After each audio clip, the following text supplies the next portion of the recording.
The gavel struck wood with devastating finality. Claire Jennings clutched her infant son as the auctioneer's voice boomed across Silver Rock's dusty square. Sold mother and child to the highest bidder. In 1878, America, a widow's debts could strip away her humanity itself. But through the jeering crowd, a lone horseman emerged from the desert. Heat, a stranger whose gold would buy their freedom, whose scarred heart held secrets darker than Clara could imagine. Welcome to a story of survival, redemption, and unexpected love in the harsh American frontier. Let me know in the comments which town you're watching from. I'd love to see how far this story has traveled. Now let's begin where hope seemed lost forever. The morning sun blazed mercilessly over Silver Rock, Nevada, turning the dusty main street into a furnace of human misery. Clara Jennings stood on the makeshift wooden platform outside the First National Bank, her legs trembling despite her determination to remain upright. 6-month-old Henry squirmed in her arms, his tiny fingers grasping at the black morning dress she'd worn for 3 months now, ever since Thomas had been found dead at the bottom of Miller's Canyon, reeking of whiskey and defeat. "Ladies and gentlemen," bellowed Silas Morton, the bank president who'd orchestrated this spectacle. His thick mustache twitched with barely concealed satisfaction as he addressed the growing crowd. "We're here to settle the outstanding debts of the late Thomas Jennings' estate. His widow, Clara Jennings, has agreed to an arrangement of indentured service to satisfy the sum of $847. Clara's jaw clenched. Agreed. As if she'd had any choice when Morton cornered her yesterday with sheriff's papers and threats of prison. As if losing her husband, her home, and every possession wasn't punishment enough. Now she stood here like livestock at market while the respectable citizens of Silver Rock gathered to witness her humiliation. The terms are simple. Morton continued, his voice carrying across the square, where curious onlookers pressed closer. Whoever assumes the debt owns Mrs. Jennings' labor contract for 7 years. She's a skilled seamstress, can read and write, knows her numbers. The child, he paused, gesturing dismissively at Henry, comes with her, of course. A murmur rippled through the crowd. Clara recognized faces Mrs. Henderson from the general store who'd stopped extending credit last month. Pastor Williams, who'd offered prayers but no practical help. The Donovan brothers who ran the saloon where Thomas had gambled away their future. Some faces showed shame, others curiosity, and a few displayed something far worse, calculation. 7 years, called out Jake McKinnon, a mine foreman whose reputation for working men to death was matched only by his treatment of women. His eyes crawled over Clara in a way that made her skin prickle. That's a long time for such a pretty little thing to be working. What exactly would these duties entail? Laughter erupted from McKinnon's crew, harsh and knowing. Clara pulled Henry closer, her arms forming a protective shield around his small body. The baby began to fuss, sensing his mother's distress. "All legal and proper, Mr. McKinnon," Morton replied with a thin smile that suggested he didn't much care what happened after money changed hands. "Domestic service as befitting a lady of Mrs. Jennings' standing." "Former standing," someone corrected from the crowd, drawing more cruel chuckles. Clara forced herself to lift her chin, meeting the eyes of her tormentors with what dignity she could muster. She would not cry. Not here, not for their entertainment. Her mother had raised her better than that, though her mother had never imagined her daughter would end up on an auction block in a Nevada mining town. "Shall we start the bidding at $300? Morton announced. "Remember, gentlemen, you're not just getting a servant. You're getting an educated woman who can keep books, write letters, teach children if you have them." "I'll give $300, offered Charles Brewster, the elderly owner of the town's largest ranch. His wife stood beside him, her face pinched with disapproval. Clara knew the Brewsters had 12 grandchildren and a reputation for working their help into early graves. "$350, countered a voice from the back. Clara didn't recognize the speaker, a traveling merchant, perhaps with cold eyes and soft hands that had never known honest work. $400. This from McKinnon, his grin widening as he stepped forward. "I could use someone educated up at the mining camp. The boys get lonely, and a woman's touch might civilize the place." Clara's stomach churned. Everyone knew what happened to women at the mining camps. They went in as cooks or laundresses and came out broken if they came out at all. She looked desperately around the crowd, searching for one sympathetic face, one person who might intervene. But even those who appeared uncomfortable wouldn't meet her eyes. 400 for Mr. McKinnon, Morton announced with satisfaction. Do I hear 450? The Brewsters had withdrawn, shaking their heads. The traveling merchant seemed to be calculating whether the investment was worth it. Others in the crowd whispered among themselves, but no new bids emerged. Mr. Morton. Clara found her voice, though it cracked with desperation. Please, I have a child, an infant. Surely there must be another way. You should have thought of that before your husband drank and gambled himself into the grave. Morton cut her off coldly. 400 going once. Henry began to cry in earnest, now his wails piercing the morning air. Clara bounced him frantically, whispering soothing words that she didn't believe herself. Shh, sweetheart, Mama's here. Everything will be all right. But everything would not be all right. In moments she would belong to Jake McKinnon, and her son would grow up in a mining camp surrounded by rough men and violence, if he grew up at all. 400 going twice. McKinnon was already moving toward the platform, reaching for the wallet in his vest pocket. His men cheered and whistled. Someone shouted something crude about breaking in wild fillies, and the laughter that followed made Clara's vision blur with unshed tears. That's when she heard it, the sound of hooves on hard-packed earth, steady and purposeful. A rider was approaching from the east, silhouetted against the morning sun. The crowd turned almost as one, shading their eyes to see who would arrive at such a moment. The horse was a magnificent black stallion, its coat gleaming despite the dust of travel.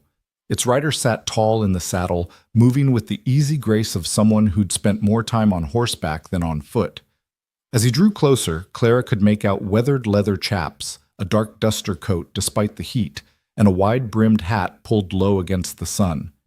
He reined in at the edge of the crowd, dismounting in one fluid motion.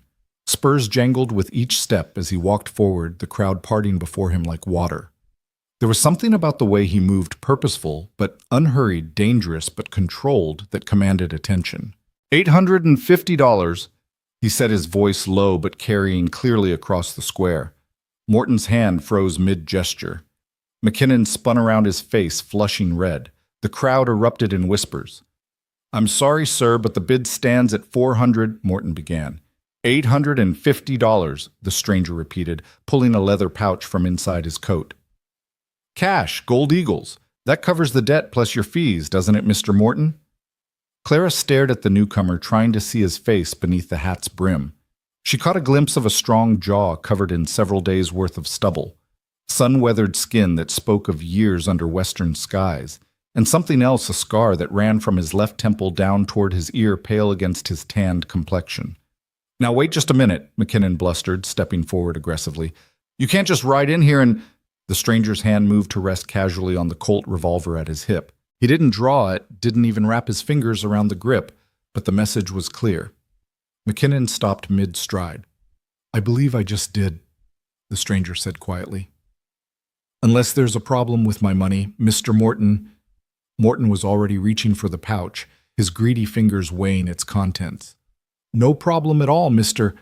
Callahan, James Callahan. The name meant nothing to Clara, but she saw recognition flicker across some faces in the crowd. Whatever reputation James Callahan carried, it was enough to make people step back a little further. Morton opened the pouch, his eyes widening at the gleam of gold coins. He counted quickly, professionally nodding with each coin. 850, exactly. Sold to Mr. Callahan. This ain't over, McKinnon growled, but he was already backing away, his bravado deflating under Callahan's steady gaze. It is for you, Callahan replied simply. Then turned his attention to the platform, where Clara stood frozen, still clutching Henry. For the first time their eyes met fully. His were gray, the color of storm clouds over the desert, and held an intensity that made Clara's breath catch. But there was something else there, too, a weariness, perhaps, or recognition of shared pain. Ma'am, he said, touching the brim of his hat, if you'll come with me. Clara hesitated. She'd just been sold to a complete stranger, a man whose very presence made hardened miners step aside. Yet something in his manner, respectful, almost gentle, made her take the first trembling step down from the platform. My things, she said weakly. I have a trunk at the boarding house. We'll collect them, Callahan assured her. He moved to help her down the last step, his hand hovering near her elbow without quite touching, allowing her to maintain her dignity even in this moment of utter humiliation. Henry had stopped crying, staring at the stranger with the wide-eyed curiosity that only babies possessed. Callahan glanced at the child, and Clara thought she saw his expression soften, almost imperceptibly. "What's his name?" he asked. "Henry. Henry Thomas Jennings." Clara's voice was barely above a whisper. "He looks like a strong boy. He'll need to be out here." The crowd was dispersing now, the show over. Some looked disappointed, others relieved. McKinnon and his men headed toward the saloon, no doubt to drink and curse their lost opportunity. Morton had disappeared into the bank with his gold paperwork already forgotten in his haste to secure his profit. "Mr. Callahan," Clara began, needing to know what fate awaited her. "I need to understand what you expect." "Not here," he interrupted gently but firmly. "Too many ears. We'll talk on the road." "The road? Where are we going?" "My place. It's a day's ride north up in the mountains." A day's ride. Into the wilderness with a stranger who'd just purchased her like cattle. Clara's arms tightened around Henry instinctively. Callahan must have read her fear because his expression shifted slightly. "Mrs. Jennings, I need you to understand something right now. I didn't buy you. I bought your freedom from that debt. What happens next is your choice." "My choice?" Clara laughed bitterly, the sound harsh in her throat. "What choice do I have? No money, no home, a baby to feed. You own my labor for 7 years." "No," he said firmly. "I own a piece of paper that says I paid your husband's debt. What I do with that paper is my business." He paused, then added more quietly, "I knew Thomas Jennings. We served together in the war." Clara's breath caught. "You knew Thomas? He never mentioned—" "We lost touch after the war. Men do when they're trying to forget. I heard about his death 3 weeks ago from a traveling preacher. Heard about you and the boy, too, and what Morton was planning. So you came here to— what, save us?" Callahan's jaw tightened. "I came to pay a debt of my own. Your husband saved my life once, Mrs. Jennings, at Antietam, pulled me out of a ditch when I was gut shot, and everyone else left me for dead. I wouldn't be standing here if not for him." Clara studied his face, searching for deception, but finding only a weary honesty. Thomas never talked about the war, not ever. "Most of us don't. Some things are better left buried." He gestured toward his horse. "I brought a wagon. It's at the livery stable. We can get your things and be on the road within the hour." "And if I refuse, if I choose not to go with you?" Callahan reached into his pocket and pulled out the contract Morton had given him. Without hesitation, he held it out to her. "Then you take this and do whatever you want with it. Burn it, keep it, use it to start over somewhere else. But I'd advise getting out of Silver Rock either way. McKinnon's not the forgiving type, and Morton will find another way to come after you if he thinks he can profit from it." Clara stared at the paper in his extended hand. He was offering her the very document that bound her to him, giving her the power to destroy it. No one had ever. "Why?" she whispered. "Because Thomas Jennings' widow deserves better than being sold on an auction block. Because his son deserves better than growing up in a mining camp. And because, He paused, seeming to struggle with the words. "Because I've seen enough people treated like property to last me a lifetime." There was a story there, Clara sensed, but now wasn't the time to pursue it. She had a choice to make, perhaps the first real choice she'd had since Thomas died. She looked around Silver Rock at the dusty streets that had witnessed her humiliation, at the buildings full of people who'd watched her suffer and done nothing at the life that had collapsed around her. Then she looked at James Callahan, this scarred stranger who'd appeared like something out of a dime novel to offer her a way out. "Your ranch," she said finally. "What's it like?" A ghost of a smile touched his lips. "Small, quiet, about 60 head of cattle, good water, mountain views. There's a cabin that needs work and more land than I can manage alone. It's not fancy, but it's peaceful." "And what would you expect from me there?" "Help around the place. Cooking if you're willing. Maybe help with the books I heard Morton say you can read in cipher. In exchange, you and the boy have a safe place to stay, food, whatever you need. When you're ready to move on, I'll help you get wherever you want to go. And if I'm never ready to move on? He looked surprised by the question. Then I guess you never move on. Clara made her decision. She didn't take the offered contract, instead letting him return it to his pocket. We'll need to stop at Murphy's boarding house for my trunk. And anywhere else. She thought of Thomas's grave on the hill outside town, still unmarked, because she couldn't afford a headstone. The cemetery, just for a moment. Callahan nodded. Take whatever time you need. They walked together toward the livery stable, Clara still carrying Henry Callahan leading his horse. The remaining townspeople watched from doorways and windows, but no one approached. Clara felt their stares like physical weight, but somehow walking beside this quiet stranger, the burden seemed lighter. At the stable, she saw the wagon he'd mentioned, a sturdy buckboard with supplies already loaded in the back. There was even a small basket that looked like it might hold food for the journey. He'd planned this, she realized. Come prepared to take them away. Mr. Callahan, she said, as he helped her up onto the wagon seat, Henry still in her arms. I need to know why really it can't just be about Thomas.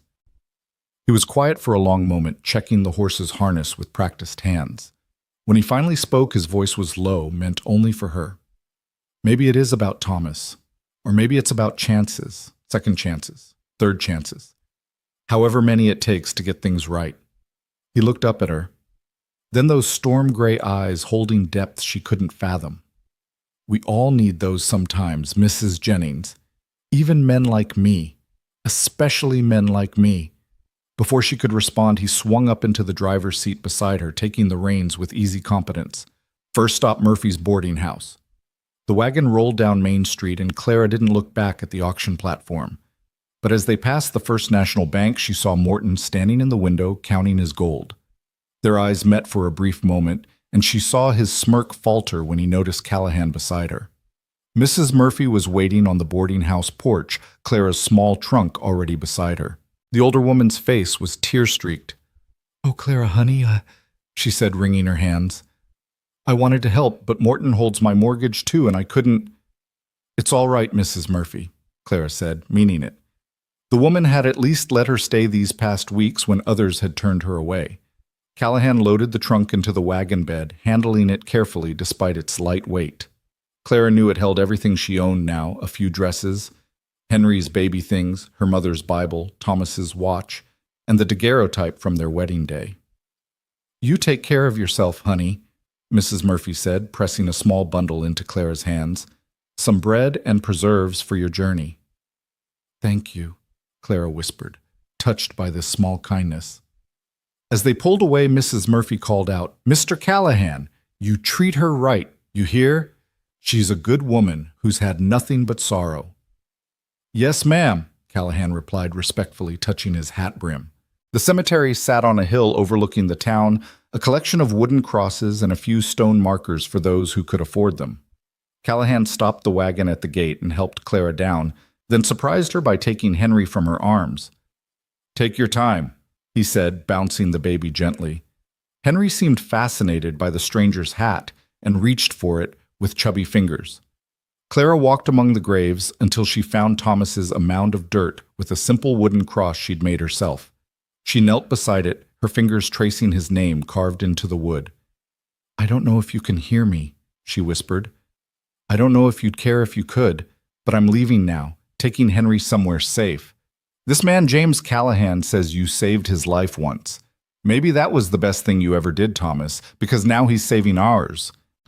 She wanted to feel grief, wanted to mourn the man she'd once loved, but all she felt was a hollow emptiness where that love used to live. Thomas had died long before his body had been found. At the canyon bottom, killed himself slowly with whiskey and cards and broken promises.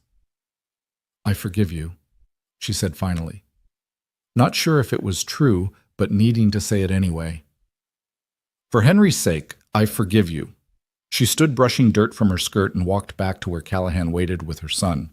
Henry had succeeded in grabbing the hat and was gumming its brim enthusiastically. "Sorry about that," Clara said, reaching for the baby. "No harm done," Callahan said, retrieving his slightly soggy hat with a rueful expression that was almost a smile. "Ready." Clara looked back once at Silver Rock spreading below them, the site of so much misery and humiliation. Then she looked ahead at the road leading north toward mountains she'd never explored. "Yes," she said firmly, "I'm ready." The wagon rolled forward, leaving the cemetery and the town behind. The road ahead was dusty and uncertain, leading to a place she'd never been with a man she didn't know. But for the first time in months, Clara felt something that might have been hope. "It's a long ride," Callahan said after they'd traveled in silence for a while. "There's a way station about halfway where we can rest the horses and get a meal." "That's kind of you, but I have no money for meals." "Mrs. Jennings," he said patiently, "you're under my protection now. That means I provide what you need. It's not charity, it's responsibility." "I'm not your responsibility, Mr. Callahan. According to that paper in your pocket, I'm your property." He was quiet for a moment, his hand steady on the reins. "My mother was property once," he said finally, "in Georgia before she ran north, before she met my father. I grew up hearing her stories, seeing the scars on her back. I swore I'd never own another human being, Mrs. Jennings. That paper is just paper. What matters is what we choose to do next." Clara absorbed this revelation, understanding dawning about the man beside her. Mixed blood, he was saying. In some places that would make him an outcast. In others, it might get him killed. "Does anyone here know?" she asked carefully. "Some suspect. Most don't care as long as I keep to myself and don't cause trouble. The war changed some things out here. Not everything, but some things." They rode in companionable silence for a while, the wagon wheels creaking rhythmically. Henry had fallen asleep in Clara's arms, lulled by the motion. The sun climbed higher and the heat grew oppressive, but Callahan had positioned the wagon's canopy to shade them. "Tell me about your ranch," Clara said eventually, needing to fill the silence with something other than her churning thoughts. "It's called Broken Creek, after the stream that runs through it. Bought it 5 years ago from an old prospector who never found gold but discovered good grazing land instead. Built the cabin myself along with the barn and corral. No help. I prefer working alone. Must get lonely." He glanced at her sideways. Sometimes. But lonely is better than some alternatives." Clara understood that sentiment too well. The last months with Thomas had been the loneliest of her life, even when he was right beside her. "How did you know?" she asked. "About the auction, I mean. You said a preacher told you about Thomas, but how did you know about today specifically?" "Telegraph from Mrs. Murphy, actually. She sent it to Fort Bridger, knowing I pick up supplies there.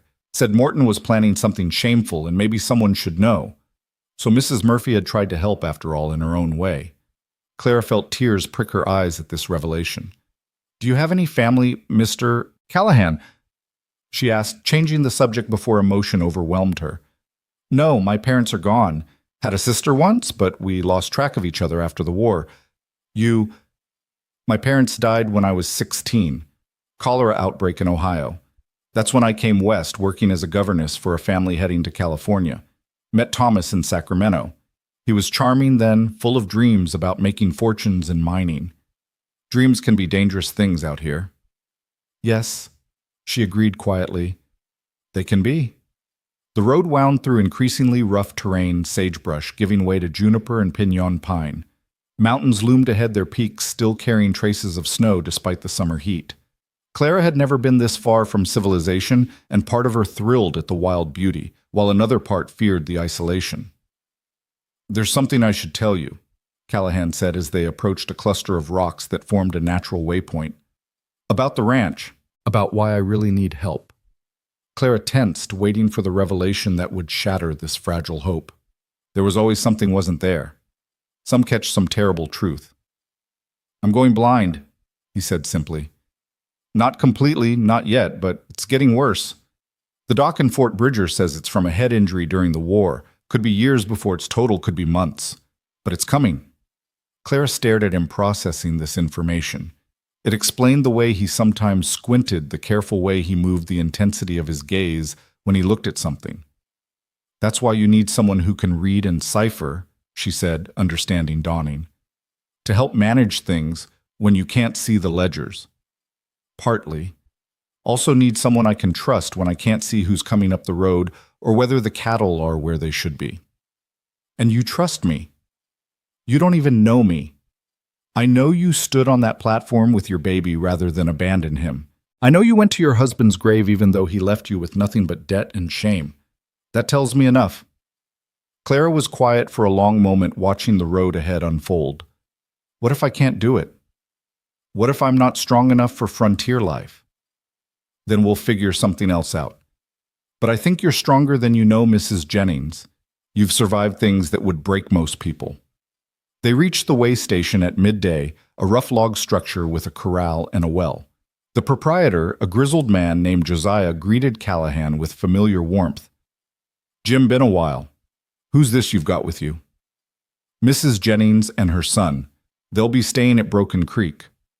Josiah's bushy eyebrows rose, but he asked no questions, simply directing them to a table inside, where his wife served beans, cornbread, and surprisingly good coffee.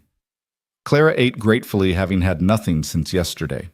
She fed Henry small bits of cornbread soaked in milk that Mrs. Josiah provided. "Sweet baby," the older woman commented, her weathered face kind. "How old?" "6 months," Clara replied. "They're a blessing at that age. Mine are all grown and gone now.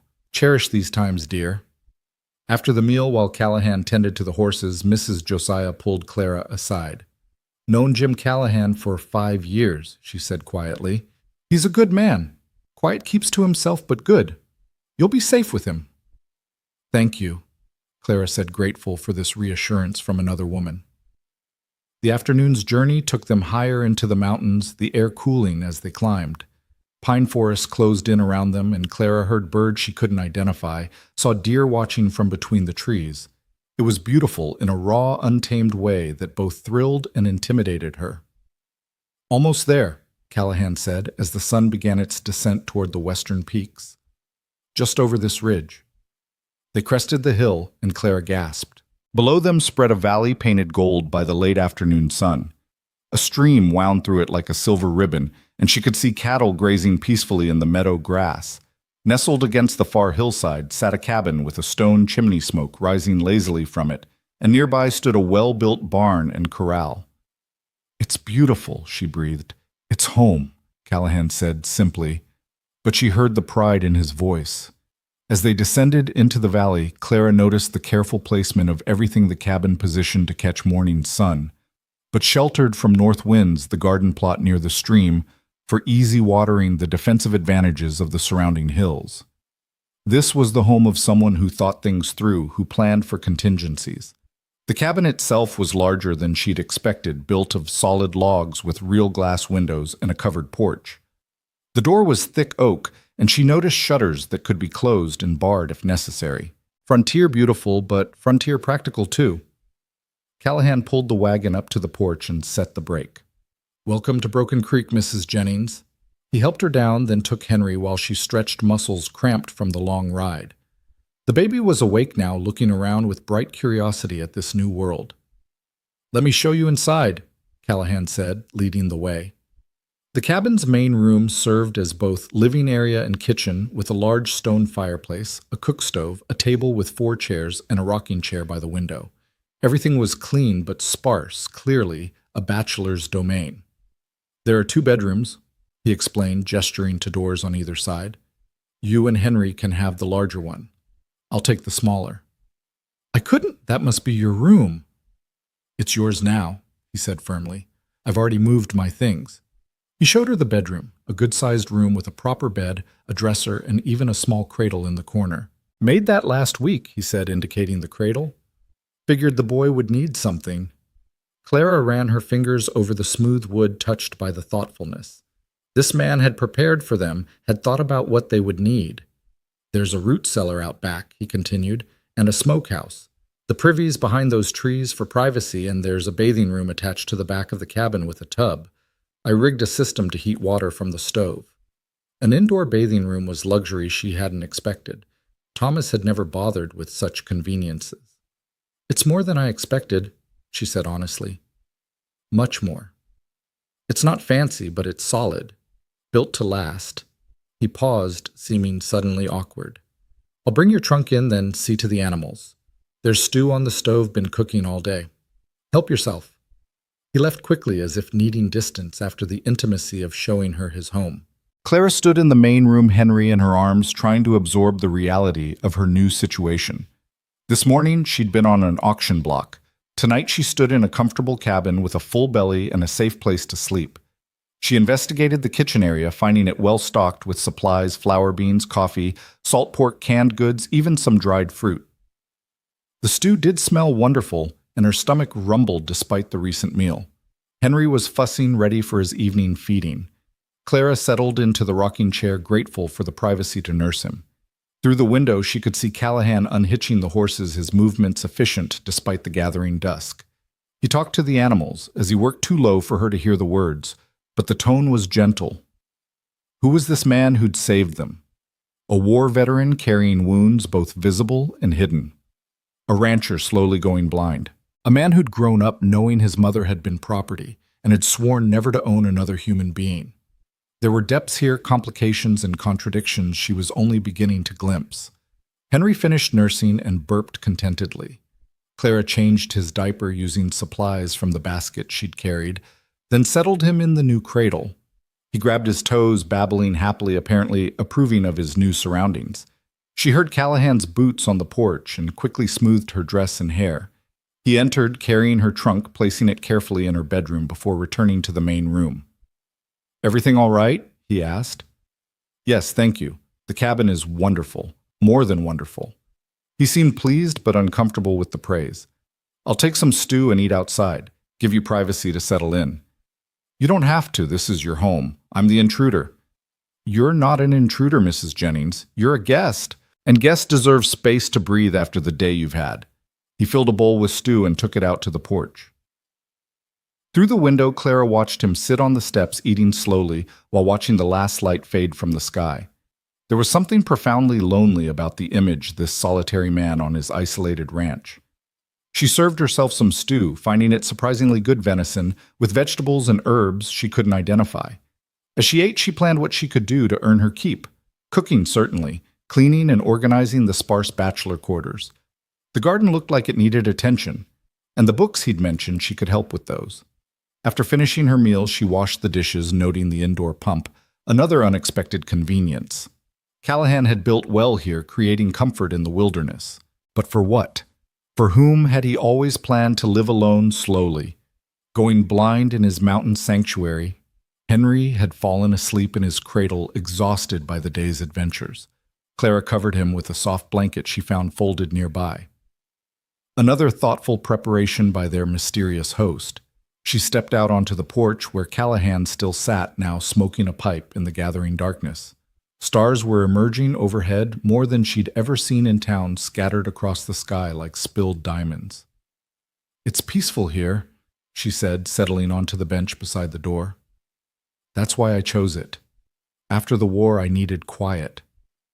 "How bad was it, the war?" He was silent so long she thought he wouldn't answer. "Bad enough that I still dream about it. Bad enough that loud noises make me reach for a gun. Bad enough that I came out here where there's nothing to remind me except my own memories." Thomas never talked about it, but he had nightmares. Terrible ones. That's when the drinking started. We all dealt with it differently. Some drank. Some found religion. Some of us just ran as far as we could and hoped the memories couldn't follow. But they did. They always do. They sat in companionable silence, listening to the night sounds, an owl calling, the stream, gurgling cattle lowing occasionally in the distance. It was so different from town with its saloon noise and street traffic. "Mr. Callahan," Clara began, then stopped, uncertain how to voice her thoughts. "Jim," he said, "if we're going to be living here together, you should call me Jim." "Jim." She repeated, the informality feeling strange on her tongue. "Why did you really do this? And please don't say it's just about Thomas. I need to understand." He took a long draw on his pipe, seeming to consider his words. "You ever do something wrong, Mrs. Jennings? Something so wrong you can never make it right? Everyone has regrets. Not regrets. Sins.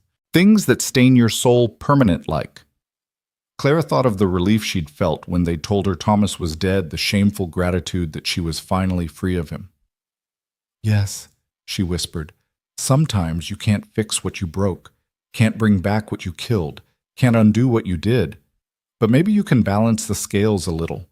Do something right to offset all the wrong. He tapped his pipe against the porch rail, sending sparks into the darkness. That's what this is, I suppose. A chance to do something right. We're your penance. You're a widow and child who needed help. I'm a man with means to provide it. Nothing more complicated than that. But Clara sensed it was much more complicated layers of guilt and grief and loneliness that had driven him to that auction block this morning. She wondered if she'd ever learn the whole truth. I should check on Henry, she said, rising. Mrs. Jennings Clara, he said, and the use of her given name stopped her. You're safe here. Whatever else you're unsure about, be sure of that. You and the boy are safe. I believe you, she said, and found that she did. Inside, Henry still slept peacefully. Clara prepared for bed herself, changing into her nightgown, behind the closed bedroom door, brushing out her long brown hair that had been pinned up all day. In the mirror above the dresser, she barely recognized herself, thin from months of worry and poor eating, shadows under her eyes, the weight of widowhood and motherhood aging her beyond her 23 years. But there was something else there, too, something she hadn't seen in a long time. Hope, perhaps, or at least the possibility of it. She heard Jim come inside his boots, careful on the floor. His bedroom door closed quietly. The cabin settled into nighttime sounds logs shifting in the fireplace wind through the pines outside the creak of cooling wood. Clara lay in the comfortable bed, so different from her narrow cot at the boarding house, and tried to process everything that had happened. This morning she'd been property to be sold. Tonight she was under the protection of a complicated, damaged man who asked nothing from her but her presence. It didn't make sense. In her experience, men always wanted something. Thomas had wanted a pretty wife to show off until the novelty wore off. Morton wanted money. McKinnon wanted... She shuddered to think what McKinnon wanted. But James Callahan Jim seemed to want only to fulfill some internal obligation to balance those mysterious scales he'd mentioned. She was part of his penance, his attempt at redemption. It should have bothered her being someone's path to absolution, but instead she felt oddly comforted. At least she understood the transaction, even if she didn't understand the sin that preceded it. Henry stirred in his sleep, making small sounds. Clara reached over to rock the cradle, gently humming a lullaby her mother used to sing. The familiar melody in this unfamiliar place brought tears to her eyes, but they weren't entirely sad tears. Tomorrow would bring new challenges. She would need to learn this life, prove herself useful, navigate the strangeness of living with a man who wasn't her husband. But tonight, for the first time in months, she and her son were safe, fed, and sheltered. Through the thin wall, she heard Jim moving in his room, the creak of his bed as he settled for the night. Was he lying there, thinking about the woman and child he'd brought into his carefully constructed solitude? Was he already regretting his impulsive rescue? Time would tell. Time would reveal whether this was salvation or simply a different kind of captivity. But as Clara drifted toward sleep, listening to her baby's breathing and the peaceful sounds of the mountain night, she allowed herself to believe that maybe, just maybe, she'd found sanctuary in the wilderness with a scarred stranger who knew something about needing second chances. The moon rose over Broken Creek, bathing the valley in silver light, and the cabin stood solid against the darkness, protecting the fragile beginnings of something that might with time and trust become a family. Clara woke to unfamiliar sounds, a rooster crowing, cattle lowing in the distance, and the steady rhythm of an axe splitting wood.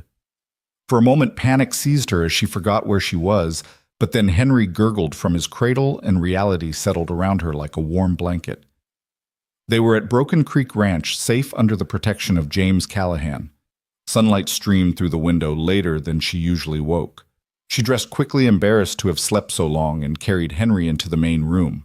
Coffee was already made still hot on the stove, and a plate of biscuits sat covered with a clean cloth. Through the window she could see Jim working near the woodshed, his movements steady and purposeful despite the vision problems he'd confessed to yesterday. She fed Henry first, then ate a biscuit with honey while watching Jim work. He'd removed his shirt in the morning heat, and she could see a network of scars across his back, some from what looked like bullets or shrapnel, others longer and deliberate. War wounds, she assumed, though some looked older. When he turned to stack the split wood, she quickly looked away, not wanting to be caught staring. "Morning," he said when he came in, pulling his shirt back on. "Sleep well," Better than I have in months. I'm sorry I slept so late. You needed it. No schedule here except what the animals demand. He poured himself coffee, adding a splash of milk from a pitcher. Thought I'd show you around properly today, help you get your bearings. They spent the morning touring the property, Jim carrying Henry when the terrain got rough. He showed her the garden plot, where vegetables struggled against weeds and neglect. Never had much talent for growing things, he admitted. Cattle, I understand. Plants are a mystery. Clara knelt to examine the tomato plants, noting how they needed staking and pruning. My mother had a garden. I helped her every summer until she died. I could bring this back to life with your permission. I'd be grateful. Fresh vegetables would be a welcome change from preserved goods. He showed her the spring that fed the creek bubbling up from rocks cold and clear. Never runs dry even in drought years. It's what sold me on this place. The stream widened into a pool perfect for bathing or washing clothes sheltered by cottonwoods and willows. It's like a paradise, Clara said, dipping her fingers in the cool water. Has its moments. Jim shifted Henry to his other arm, the baby seeming perfectly content with this arrangement. Also has its challenges. Winters are hard. Sometimes we get snowed in for weeks. Bears come down from the higher mountains in fall, and there are men who'd like to take this place from me. Well, what men? So, Josiah Redmond owns the biggest spread in the territory. He's been trying to buy me out since I arrived. When I wouldn't sell, he tried other methods. Lost some cattle to mysterious accidents. Had fences cut. Nothing I could prove, but everyone knows Redmond doesn't like neighbors he can't control. Are we in danger? Jim's jaw tightened. Not as long as I'm breathing. But you should know what you've walked into. This isn't just a peaceful mountain valley. It's contested territory. They walked back toward the cabin, passing the corral where several horses grazed. A beautiful bay mare came to the fence, whickering softly. That's Rosie, Jim said. Gentle as they come. Thought you might like to learn to ride if you're interested.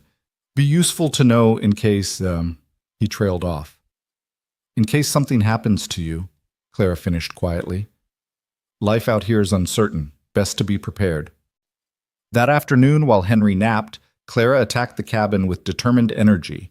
She washed windows, scrubbed floors, reorganized the sparse kitchen supplies. Jim worked outside repairing a section of corral fence, but she felt his occasional glances through the window. When she found his ledgers on a shelf, she opened them carefully. His handwriting was getting harder to read in recent entries' letters, sometimes overlapping or wandering off the lines. The last entry was 2 weeks old, as if he'd given up trying. She made a mental note to offer her help with the book soon. In a trunk at the foot of his bed, which he'd left open, she glimpsed a Union uniform carefully folded, and beneath it a packet of letters tied with string. She didn't touch them, but noticed the top one was addressed to Captain James Callahan in feminine handwriting. A sweetheart, a wife. He'd said he had no family, but perhaps there had been someone once. Dinner that night was her first real contribution. Venison steaks she'd found in the cold storage, potatoes and onions fried with wild herbs she'd discovered growing near the cabin. Jim ate with apparent appreciation, actually taking seconds. This is excellent, he said. Haven't eaten this well in years. It's the least I can do. You've given us so much. You don't owe me anything, Clara. Need to be clear about that. But she did owe him more than she could ever repay. Still, she understood his need to maintain the fiction that this was an equal arrangement. After dinner, as was becoming their pattern, Jim went to the porch to smoke his pipe. Clara followed after settling Henry, bringing her mending basket. The torn shirt she pulled out was one of Jim's ripped at the shoulder. Caught it on a nail, he explained when he saw what she was doing. Been meaning to fix it. I'm a fair hand with the needle. My mother taught me, and then I worked as a seamstress before I married Thomas. Her fingers moved deftly tiny stitches, nearly invisible against the fabric.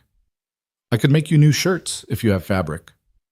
There's a trading post 2 days north. We could make a trip next month before the weather turns. The domesticity of the conversation struck her, planning shopping trips, mending clothes by evening light. Like a real family, except for the careful distance they maintained the formal address despite using given names. Tell me about the war, she said, suddenly surprising herself.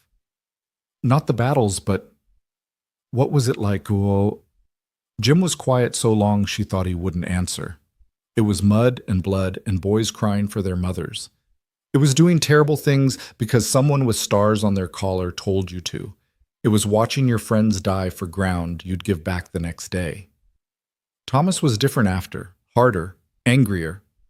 We all were. Some of us just hid it better. He drew on his pipe, cherry tobacco scenting the air. I commanded a company by the end. 63 men, came home with 11. The math of that, it changes you. Is that your sin? The men you lost. Part of it. His voice dropped lower. There was a farmhouse in Virginia. Family was hiding Confederate soldiers, we were told. Ordered to clear it out. But when we got there, he stopped, his hand clenching around the pipe stem. There were children, women. Maybe there had been soldiers, but they were gone. Didn't matter to my superiors. Orders were orders. Clara set down her sewing, sensing the weight of this confession. What did you do? I refused, told my men to stand down, but another company was sent. They followed orders. His laugh was bitter. I was court-martialed for insubordination, then given a medal for bravery in the same week. That's war for you. Punished for having a conscience, rewarded for killing efficiently. You did the right thing. Did I? That family died anyway. My refusal meant nothing except a mark on my record. It meant you kept your soul. He looked at her, then really looked at her, and she saw such pain in his storm-gray eyes that her breath caught. Did I? Sometimes, I'm not sure there's enough soul left to save.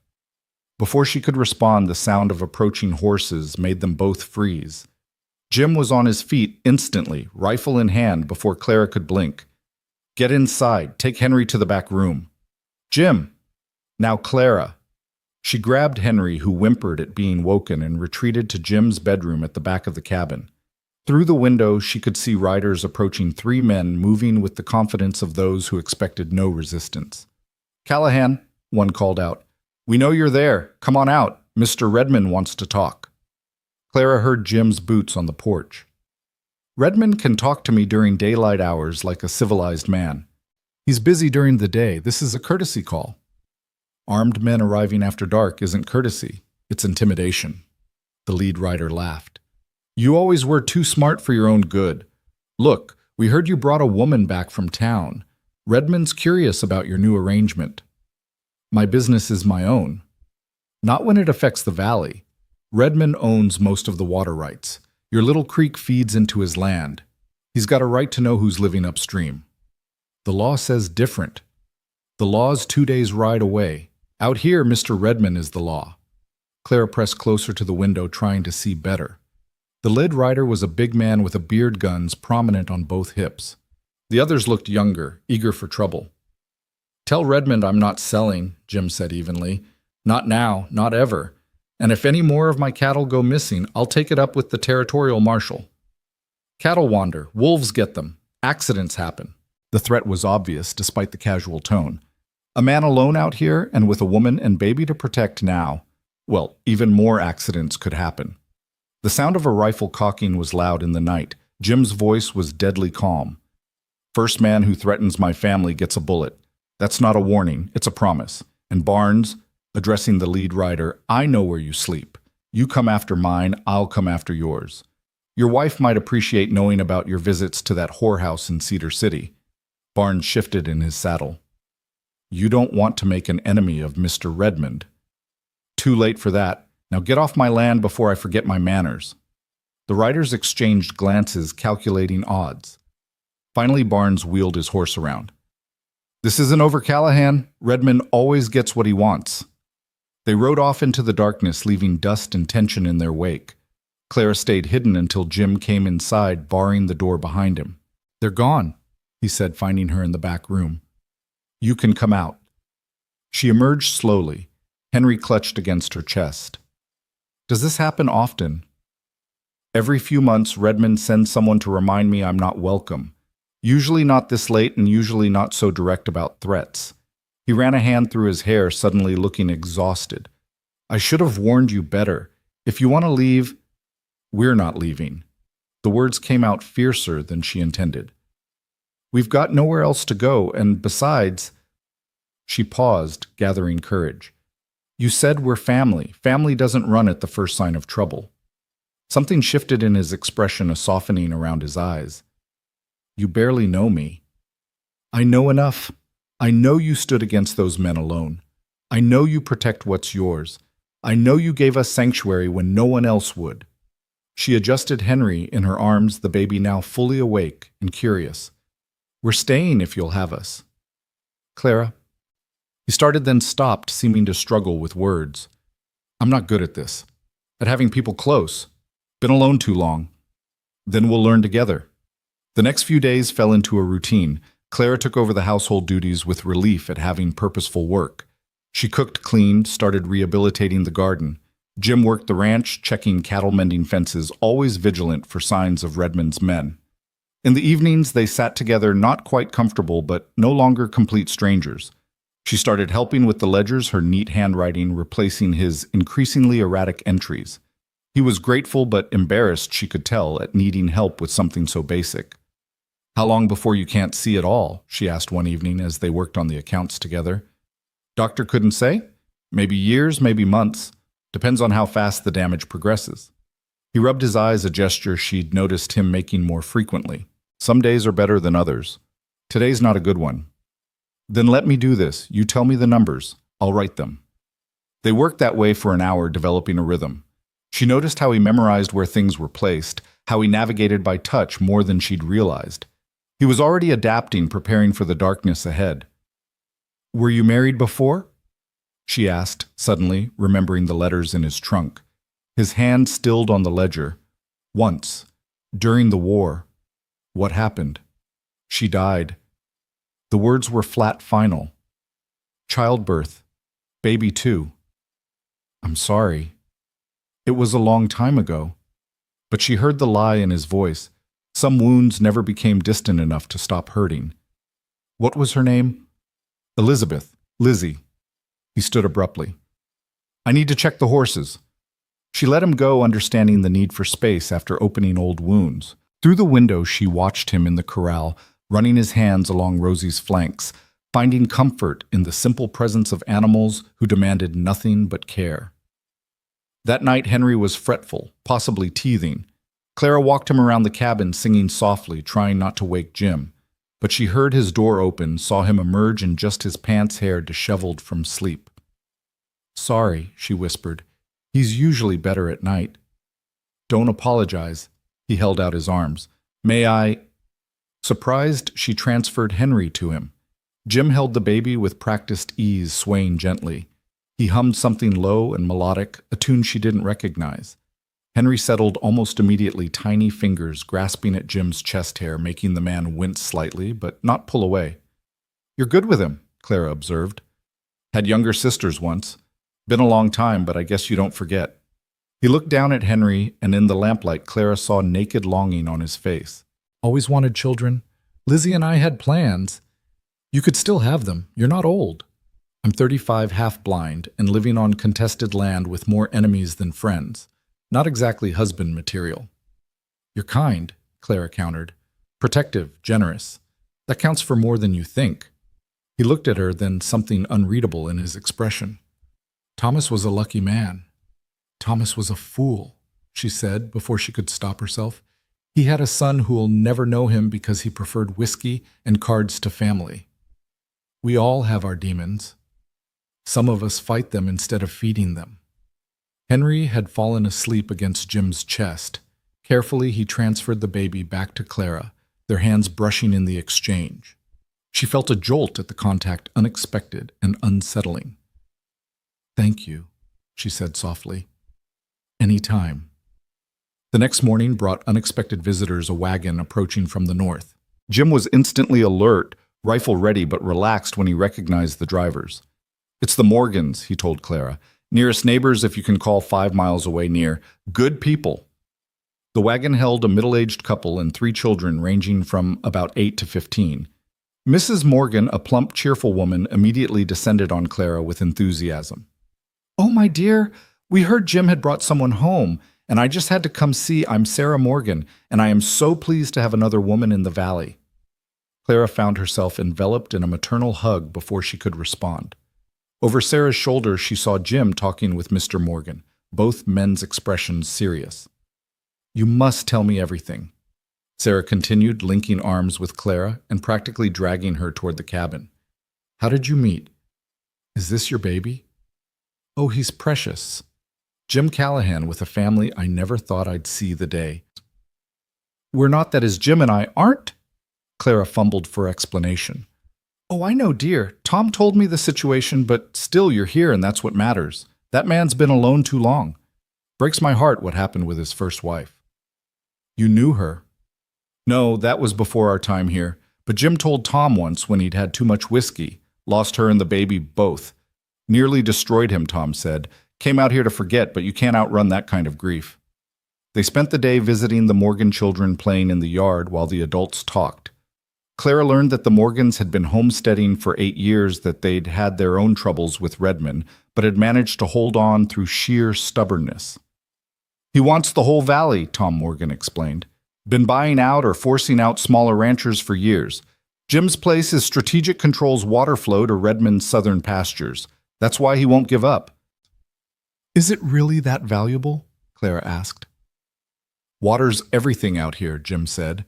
"Control the water, you control the land." "We stand together," Tom said firmly. "Redmond thinks he can pick us off one by one, but some of us won't be moved." Before they left, Sarah pressed a basket into Clara's hands. "Preserves, pickles, and some fabric scraps for quilting. And this—" She pulled out a small toy horse carved from wood for the little one. "Thank you," Clara said, touched by the generosity. "You don't know what this means." "I know exactly what it means," Sarah said softly. "I remember being new out here, feeling alone and overwhelmed. We women have to stick together." After the Morgans left, Clara felt less isolated. Knowing there were allies, however distant, made the valley seem less threatening. "They're good people," Jim said, watching their wagon disappear over the ridge. "She said you told Tom about Elizabeth." His shoulders tensed. Whiskey loosens tongues. "You don't drink much now." "No, saw what it did to too many men. What it did to Thomas." He paused. "I'm sorry. I shouldn't speak ill of your husband." "He wasn't much of a husband by the end," Clara admitted. "I tried to love him, tried to be a good wife, but he was so angry all the time. At the world, at me, at himself. When he'd drink, sometimes he'd—" She stopped, unable to voice the rest. "He hit you." It wasn't a question. "Only when he was very drunk. He was always sorry after." Jim's hands clenched into fists. "There's no excuse for that. None. I know that now. Then I just tried to make myself smaller, quieter, less of a target." She laughed bitterly. "Didn't work. Nothing worked." "Is that why you didn't fight the auction? Figured anything was better than what you'd had?" "Partly. Also had no choice. But if I'm honest, when they said Thomas was dead, my first feeling was relief. What kind of wife feels relief when her husband dies? The kind who survived something she shouldn't have had to survive." They stood together in comfortable silence, watching the sun set behind the mountains. Clara felt something shifting between them walls, coming down brick by brick. That night she was awakened by sounds from Jim's room, thrashing, muttering, then a sharp cry. Without thinking, she went to his door, knocking softly. "Jim, are you all right?" No answer, but the sounds of distress continued. She pushed open the door to find him tangled in sheets, clearly in the grip of a nightmare.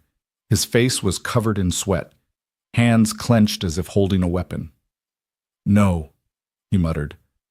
"Don't make me. Children. God, no." Clara approached carefully, knowing better than to startle a dreaming soldier. "Jim?" she said softly. "Jim, wake up. You're safe.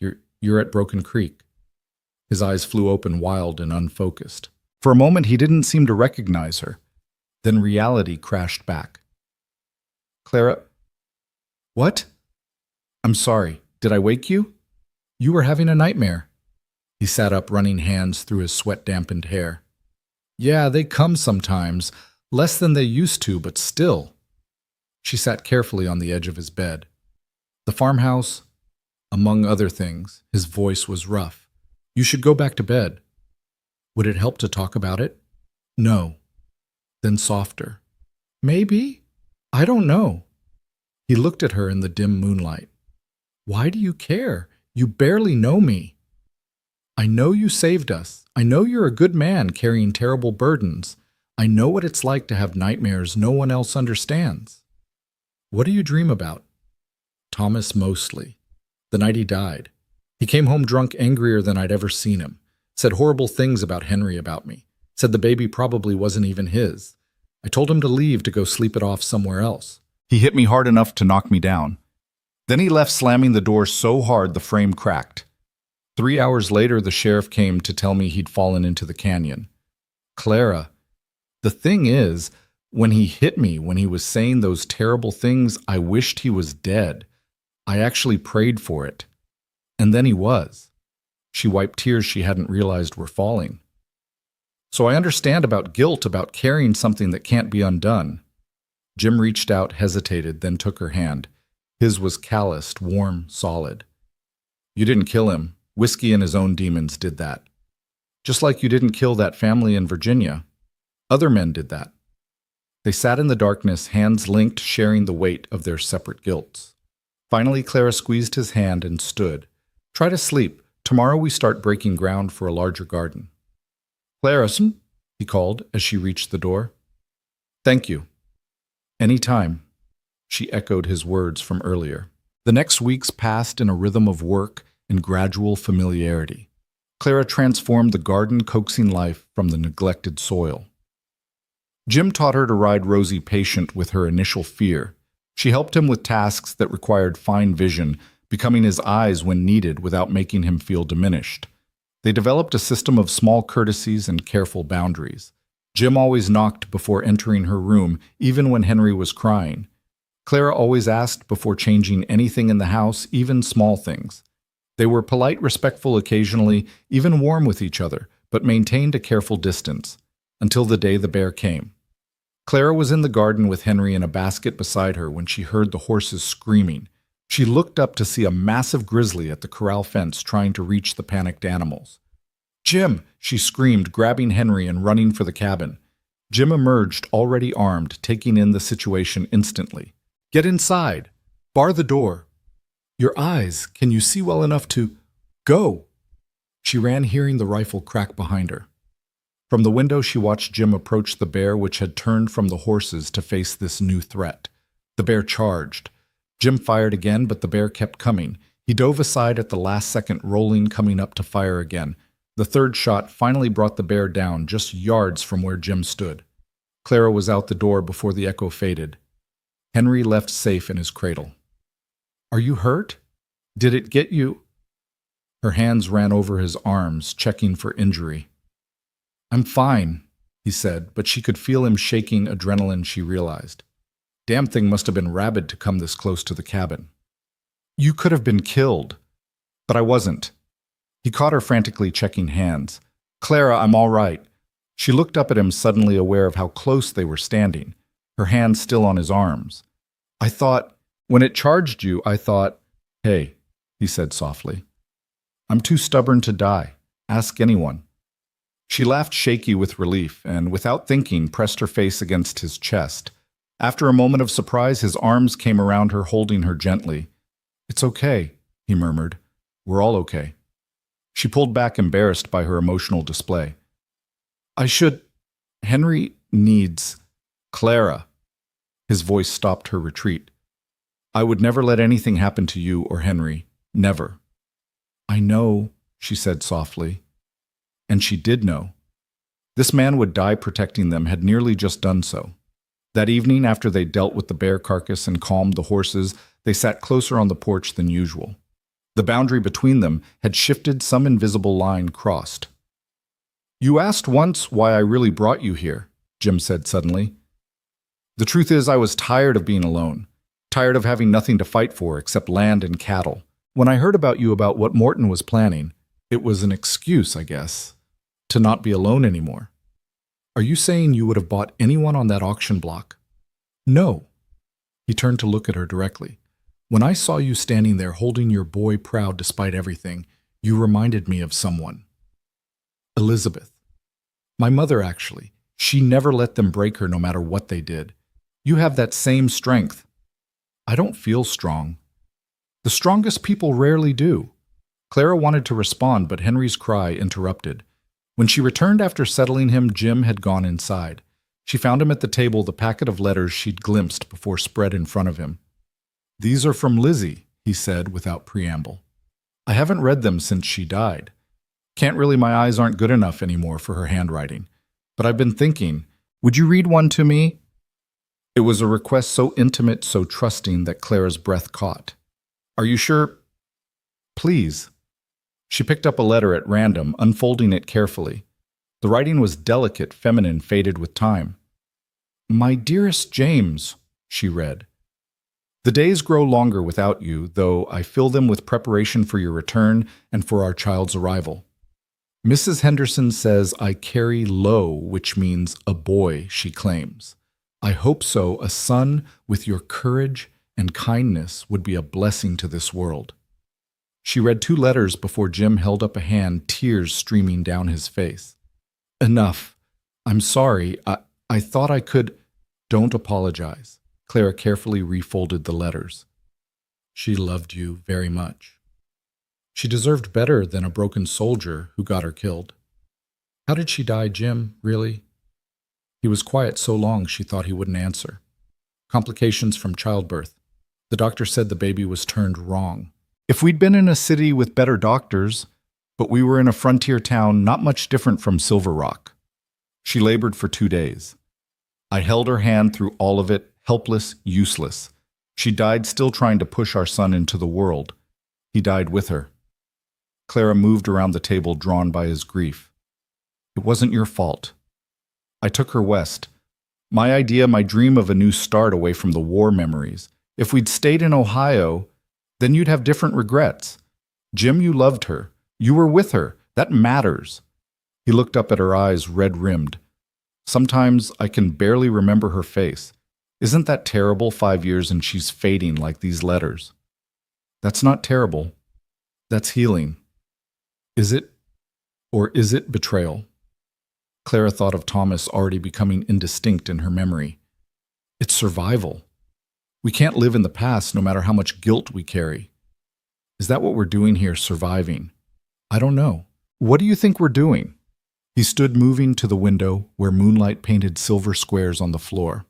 "I think we're 2 damaged people trying to build something from broken pieces. Maybe broken pieces can make something beautiful, like a quilt from scraps." He turned to her, backlit by moonlight. "You really believe that—" "I have to. Otherwise, what's the point of any of this?" They stood there, the space between them charged with possibility. Then Henry cried again, breaking the spell, and Clara went to tend him, leaving Jim with his ghosts and his grief. But something had changed. The walls between them were crumbling faster now, their careful dance of distance becoming harder to maintain. Each day brought small intimacies, a hand on a shoulder, shared laughter over Henry's antics, comfortable silences that said more than words. One evening, 2 weeks after the bear incident, Clara was struggling to move a heavy pot on the stove when Jim appeared behind her, reaching around to help. For a moment they stood frozen, her back against his chest, his arms bracketing her. She could feel his breath on her neck, smell the leather and soap scent of him. "Sorry," he said, stepping back quickly. "Should have asked." "It's fine." She managed her heart racing. "Thank you." He retreated to the porch, his usual evening refuge, but Clara followed, bringing coffee. "Jim," she began, then stopped, uncertain how to voice what she was feeling. "I know," he said quietly. "I feel it too. What are we going to do about it?" "I don't know. You're still grieving Thomas. I'm not good husband material, Clara. The blindness is getting worse. I have nightmares. I have enemies who wouldn't hesitate to hurt you to get to me. I'm not asking you to be my husband," she said, though something in her chest twisted at the words. I'm saying there's something here. Between us." "Yes," he agreed. "There is. So what do? We take it slow. Day by day. See where it leads." He paused. "If that's what you want." "Is it what you want?" He looked at her. then his expression open and vulnerable in a way she'd rarely seen. I want a lot of things I probably shouldn't want, but yes, I want to see where this leads. Before Clara could respond, the sound of galloping horses made them both tense, but it was Tom Morgan who rode into view, his face grim. Jim, we've got trouble. Redmond's men hit the Johnson place, burned them out. They're at my place now, but they need help. Redmond's making his move. Jim was already reaching for his gun belt. How many men? At least a dozen, maybe more coming. Clara, pack what you and Henry need. You're going to the Morgans. No, she said firmly. This is our home. We're not running. Clara, I can shoot. Thomas taught me. I won't leave you to face this alone. Jim looked like he wanted to argue, but Tom interrupted. We don't have time. If she can handle a gun, we need everyone. Fine, but you and Henry stay in the cabin unless things go bad. Jim turned to Tom. Get word to any men you trust. If Redmond wants a war, he'll get one. As Tom rode off, Jim and Clara prepared for battle, checking weapons, securing the cabin. She put Henry in his cradle in the back room, surrounding him with pillows in case she had to move quickly. Whatever happens, Jim said, checking his rifle one last time. You take Henry and ride for the Morgans. Promise me. Only if you're dead, she said bluntly. Otherwise we stand together. He grabbed her shoulders, his face intense.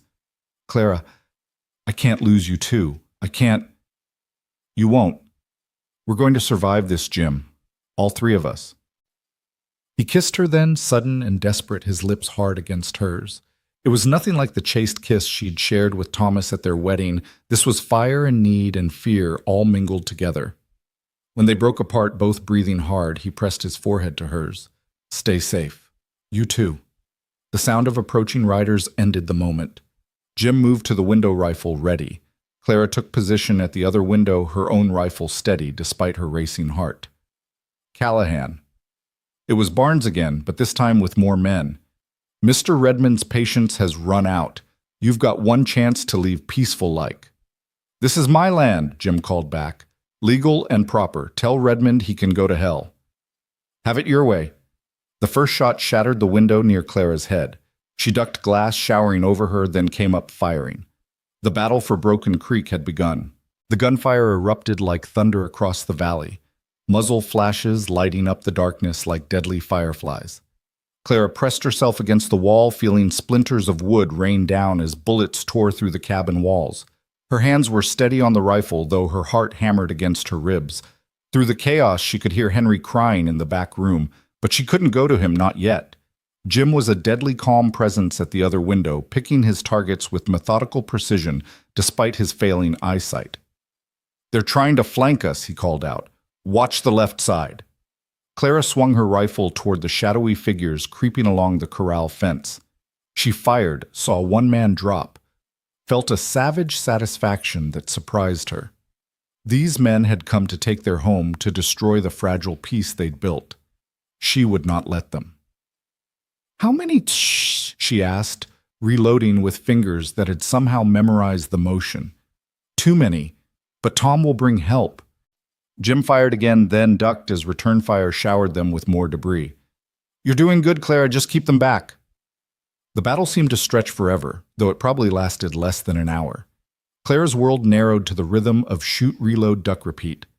Her shoulder ached from the rifle's recoil, her eyes burned from gunpowder smoke, but she kept fighting. Then she heard it, more horses approaching from the north. Her heart sank, thinking Redmond had sent reinforcements, but Jim let out a whoop of relief. It's Tom, and he's brought half the valley with him. The tide turned quickly after that. Caught between defenders in the cabin and the arriving horsemen, Redmond's men began to retreat. Barnes shouted orders, trying to organize a withdrawal, but the momentum had shifted. This ain't over, Callahan, Barnes yelled as he mounted his horse. Mr. Redmond, don't forget. Neither do I, Jim shouted back. As the last of Redmond's men disappeared into the darkness, Clara slumped against the wall, her legs suddenly too weak to hold her. Jim was beside her, instantly checking her for injuries. Are you hit, Clara? Talk to me. I'm fine, she managed. I've never shot at anyone before. You did what you had to do. You protected our home. Our home. The word sent warmth through her despite the night's terror. She became aware that she was trembling. Delayed reaction setting in. Tom Morgan burst through the door, followed by several other men Clara recognized from town and neighboring ranches. "Everyone all right in here?" "We're good," Jim said, helping Clara to her feet. "What about the Johnsons?" "Safe at my place. Lost their barn, but the house is standing." Tom surveyed the damage to the cabin: bullet holes, shattered windows, splintered wood. "Redmond's gone too far this time. We're riding to the territorial capital tomorrow, filing complaints. Judge Carter won't ignore this." "Judges can be bought," one of the other men said grimly. "Not Carter. He's honest, and he hates Redmond for personal reasons I won't go into." Tom turned to Clara. "You all right, ma'am?" "That was brave what you did." "I was terrified," Clara admitted. Going to check on Henry, who had cried himself into exhausted sleep. "Being brave doesn't mean not being scared," Tom said. "Means doing what needs doing despite the fear." The men helped board up the windows and set watches for the night, though most believed Redmond wouldn't strike again so soon. Sarah Morgan arrived with the dawn, bringing food and her eldest daughter to help. "Oh, my dear," she said, embracing Clara. "Tom told me how you fought. I'm so proud of you." "I didn't have a choice." "We always have choices. You chose to stand and fight for your home. That matters." The women worked together cleaning up glass and debris while the men made more permanent repairs. By midday, the cabin was functional, if scarred.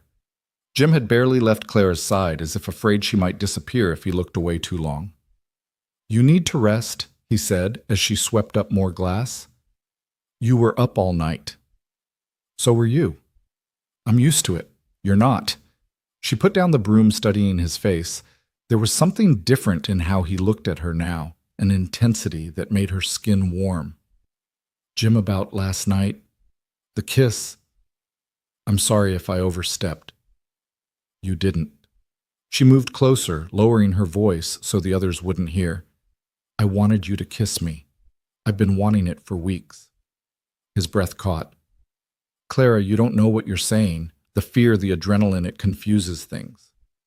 "No, it clarifies things. When those men were shooting at us, all I could think was that we might die without exploring this thing between us." "You're still in mourning." "My mourning ended the day Thomas hit me in front of our son. Maybe before that." She reached up, touching the scar near his temple.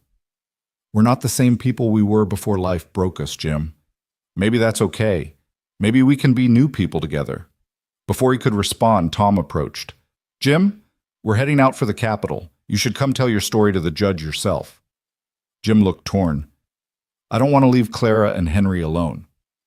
"I'll stay with them," Sarah offered, "along with my eldest. We'll be fine." "Go," Clara urged. "This needs to be settled legally, or it'll never end." Jim reluctantly agreed, though he pulled Clara aside before leaving. "If anything happens, anything at all, you take Henry and get to town. There's money hidden in a jar behind the loose board in my room. Enough to get you somewhere safe." "Nothing's going to happen. Promise me." "I promise. Now go before I kiss you in front of everyone and really give them something to talk about." A smile tugged at his lips, the first real smile she'd seen from him. It transformed his face, making him look younger, lighter. "You're a dangerous woman, Clara Jennings. You have no idea." He rode off with the other men, looking back twice before disappearing over the ridge. Clara watched until he was gone, her hand pressed to her chest where her heart beat too fast. "You love him," Sarah said matter-of-factly beside her. "I barely know him." "Sometimes that doesn't matter. Sometimes souls recognize each other regardless of time." Sarah linked their arms. "Come, let's make this place so nice he'll be amazed when he returns." The 3 days Jim was gone felt like 3 weeks. Clara threw herself into work, scrubbing every inch of the cabin, baking bread, tending the garden with fierce determination. Sarah and her daughter Mary helped, chattering constantly, filling the silence Clara might have brooded in otherwise. On the second night, after the children were asleep, Sarah and Clara sat by the fire, sharing a pot of tea. "Can I ask you something personal?" Clara ventured. "Of course, dear." "How did you know Tom was the one that you wanted to spend your life with him?" Sarah smiled, remembering. "He made me laugh when I thought I'd forgotten how. I'd been engaged before to a very proper gentleman in Boston. He died of consumption, and I thought my chance at happiness died with him. Then I met Tom at a church social, and he told the worst joke I'd ever heard. I laughed until I cried, and I knew right then I wanted to keep laughing with him forever. Jim doesn't laugh much. But when he does, you feel it, don't you? Like you've earned something precious. Clara nodded, thinking of his smile that morning. He's so wounded, Sarah. Sometimes I think he's held together by will alone. Aren't we all in some way? The frontier doesn't leave anyone unscathed, but wounds can heal with the right care. What if I'm not enough? What if he needs more than I can give? Sarah took her hand. Love isn't about being enough. It's about being present, being willing to try. From what I've seen, you're both doing that. On the third afternoon, Clara was in the garden when she heard horses. Her heart leaped, but it wasn't Jim. It was a stranger, well-dressed and riding alone. He stopped at the gate, removing his hat politely. Mrs. Jennings, my name is Harold Cartwright. I'm an attorney representing Mr. Josiah Redmond. Clara's hand moved to the rifle she'd learned to keep close. State your business quickly, Mr. Cartwright. I'm here with an offer. Mr. Redmond regrets the recent unpleasantness. He's prepared to make a very generous offer for this property, enough for you and Mr. Callahan to start fresh somewhere else, somewhere safer. This land isn't for sale. $20,000, Mrs. Jennings, cash. Think what that money could mean for your son's future. It was an astronomical sum, more than most people saw in a lifetime. Clara felt the weight of it, the temptation. They could go anywhere, be anyone, never worry about money again. The land isn't mine to sell, she said finally. And even if it were, my answer would be no. Cartwright's expression hardened. Mr. Redmond is trying to be reasonable. The alternative is less pleasant. Is that a threat? It's a reality. This land will be his one way or another. The only question is whether you and Mr. Callahan profit from it or that don't. Get off this property now or I'll shoot you where you stand. He studied her for a moment, then replaced his hat. You're making a mistake, Mrs. Jennings. I hope you don't regret it. After he left, Clara's hands shook as she told Sarah what had happened. The older woman's face went pale. 20,000, Lord have mercy. Redmond must want this land badly. Oh, why, it's good land, but not worth killing for. Unless there's something here we don't know about, minerals may be gold. Clara thought about the creek always running clear and cold and wondered what secrets the land might hold. But it didn't matter. This was home now, the first real home she'd had since her parents died. She wouldn't let Redmond take it. Jim returned at sunset dusty and tired, but victorious. Judge Carter issued an injunction, he announced, sliding from his horse. Redmond has to cease all harassment and pay damages for the Johnsons' barn. If he violates the order, Carter will send federal marshals. Clara ran to him without thinking, throwing her arms around his neck. He caught her holding her tight, and for a moment they just stood there, wrapped in each other. I missed you, she whispered against his neck. God, Clara, I missed you too. 3 days felt like 3 years. Ahem, Sarah coughed delicately. Perhaps Mary and I should be getting home. They broke apart, Clara blushing, but Jim kept one arm around her waist. Thank you for staying with them, Sarah. My pleasure. Though I think Clara had things well in hand. You should ask her about Redmond's lawyer. After the Morgans left, Clara told Jim about Cartwright's visit. His expression darkened with each word. 20,000? He repeated, thoughtful. That's not just wanting good grazing. That's desperate. What do you think he knows? I don't know, but I mean to find out. He looked down at her, his arm still around her waist. You could have taken it, the money, started over somewhere safe with Henry. Without you. You don't owe me anything, Clara. She pulled back to look at him properly. When are you going to understand this isn't about owing? I'm here because I want to be. Because this feels like home. Because you feel like... She struggled for words. Like what? Like the future I didn't know I could have. He cupped her face in his hands, thumbs tracing her cheekbones. Clara, I'm falling in love with you. No, that's not right. I've already fallen. Completely. Jim, I know it's too soon. I know you might not feel the same. But after the other night when we were fighting together, I realized I don't want to waste any more time on maybes and some days. I love you too. she said simply. It terrifies me, but I do. He kissed her, then soft and sweet, nothing like the desperate kiss before the battle. This was a promise, a beginning, a choice made in peace rather than fear. When they parted, both breathing unsteadily, Clara laughed shakily. What are we going to do now? Now we figure out how to be together, properly, if you'll have me. Are you asking me to marry you, Jim Callahan? I'm asking if you'd consider it when you're ready, when it feels right. He pressed his forehead to hers. I know it's complicated with Henry, with your mourning period not properly over. Thomas has been dead to me far longer than 3 months, Clara interrupted. And Henry needs a father, a real father who'll teach him to be a good man. I don't know anything about being a father. You knew enough to make him a cradle, to hold him when he cried, to protect him with your life. She took his hands. That's more than Thomas ever did. They went inside together, checking on Henry, who slept peacefully, unaware of how his world was changing. Jim made dinner while Clara set the table, moving around each other with new awareness, hands brushing, glances lingering. There's something else, Jim said as they ate. Judge Carter told me something interesting. Seems Redmond's been buying up water rights all over the territory, but specifically in this valley.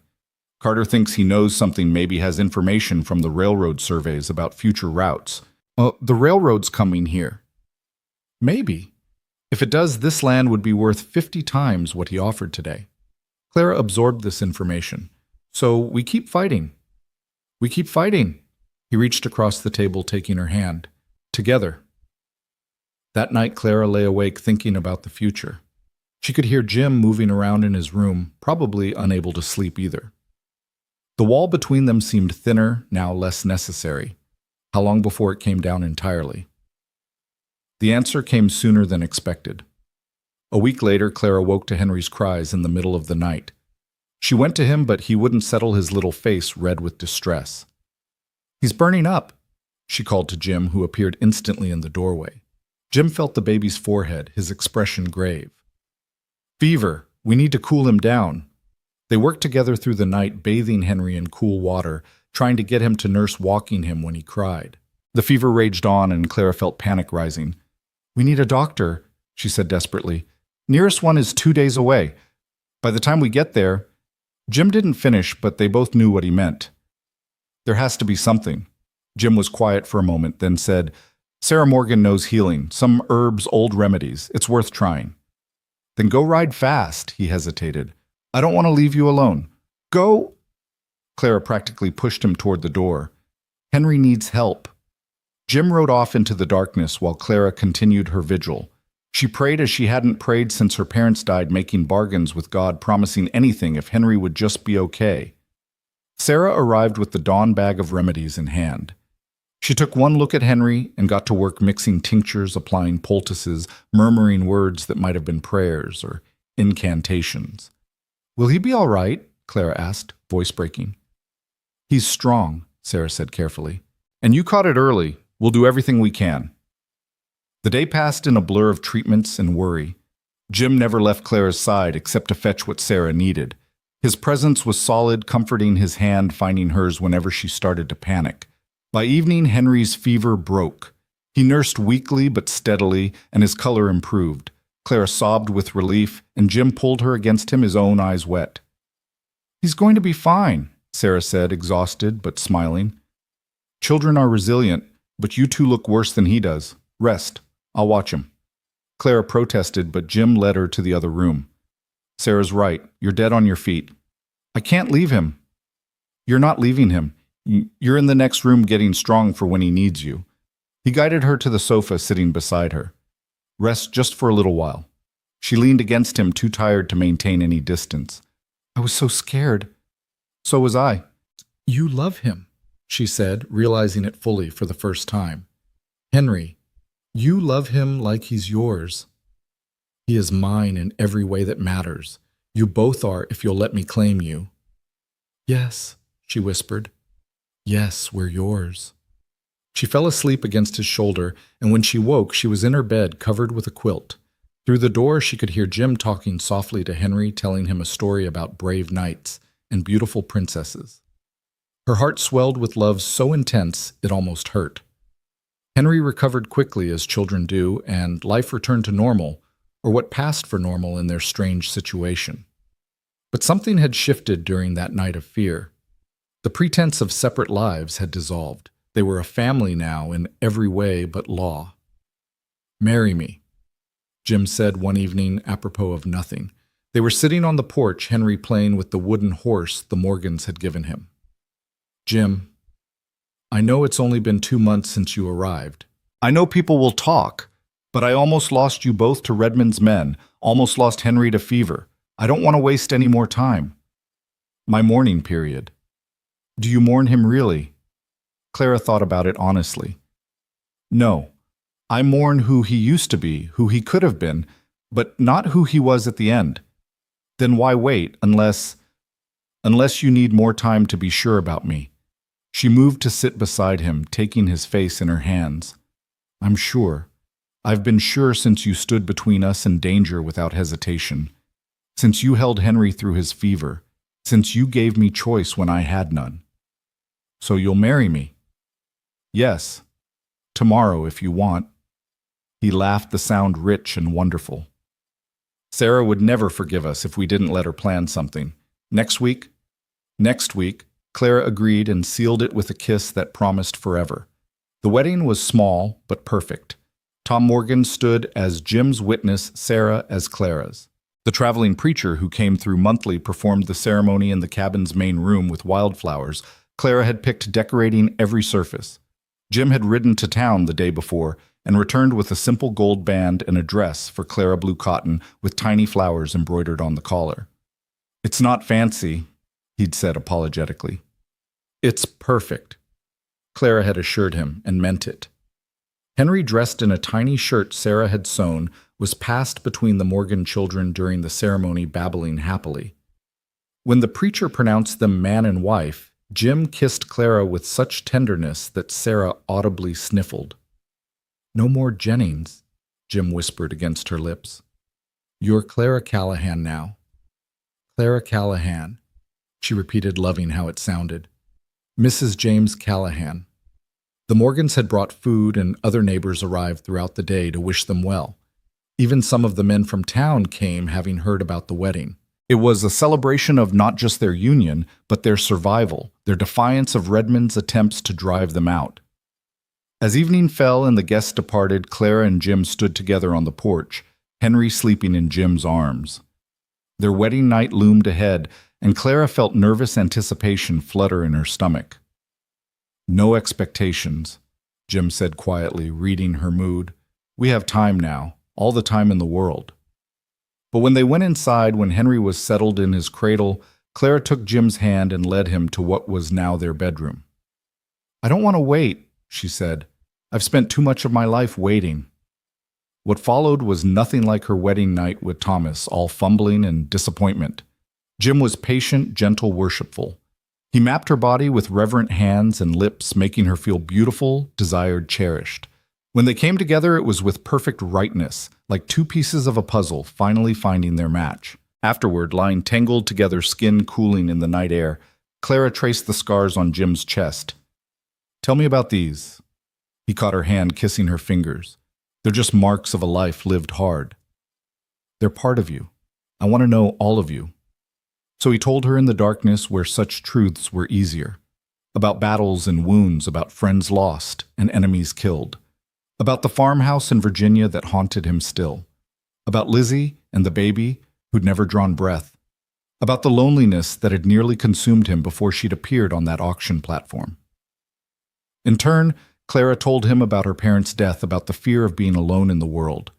About meeting Thomas and thinking she'd found safety only to discover a different kind of danger. About the night Thomas died and the guilt that followed. "We're quite a pair," Jim said when their confessions were done. "Two broken souls trying to make something whole." "We're not broken," Clara corrected. "We're survived. There's a difference." He rolled to face her, barely visible in the moonlight filtering through the window. "How did you get so wise?" "By surviving," she said simply, then kissed him again because she could now, because he was hers and she was his. They made love again, slower this time, learning each other's rhythms and responses. When exhaustion finally claimed them, they slept entwined, no longer two separate people, but one unit, one family, one future. Clara woke to sunlight and Jim's lips on her shoulder. "Morning, Mrs. Callahan." "Morning, Mr. Callahan." She stretched luxuriously, feeling muscles she'd forgotten existed. "Is Henry?" "Still sleeping. We have a few minutes." Those few minutes stretched deliciously until Henry's morning summons interrupted. Clara rose, pulling on her nightgown, while Jim watched from the bed with such contentment on his face it made her heart skip. "I'll start breakfast," she said. "I'll help after I get dressed. Can't have you seeing me cook naked on our second day of marriage. Got to maintain some mystery." She laughed, throwing his pants at him. Too late for Mystery Cowboy. Their easy banter continued through breakfast, a new lightness between them. The physical intimacy had broken down the last walls, leaving them comfortable in a way they hadn't been before. "I need to check the fence lines today," Jim said. "Want to come? We can take Henry." "I'd like that." They rode out together, Clara on Rosie with Henry in a sling across her chest. Jim on his black stallion he'd named Midnight. The day was perfect, warm but not hot, with a breeze carrying the scent of pine and wildflowers. "This is all ours?" Clara asked, surveying the expanse of land. "Every acre. Fought for it, bled for it, and now I have someone to share it with." He reached over, taking her hand. "Makes it worth so much more." They were examining a damaged fence section when riders appeared on the horizon. Jim immediately positioned himself between Clara and the approaching men, hand on his gun. But it wasn't Redmond's men, it was strangers, well-dressed and official-looking. "Mr. Callahan," the lead rider called. "James Callahan." "Who's asking?" "My name is Frederick Morrison. I'm with the Central Pacific Railroad. We'd like to discuss purchasing your land." Clara felt Jim tense beside her. "Not interested." "You haven't heard our offer." "Don't need to. This land isn't for sale." Morrison dismounted, approaching slowly with hands visible. "Mr. Callahan, the railroad is coming through this valley. It's been decided, approved, funded. You can sell to us now for a generous price, or we can invoke eminent domain and take it for far less." "The hell you will. It's the law, sir. Progress can't be stopped. But we'd prefer to work with you. Perhaps we can come to an arrangement, sell us the right of way, keep the rest of your land. You'd even benefit from having the railroad pass through. Easier to ship cattle, bring in supplies."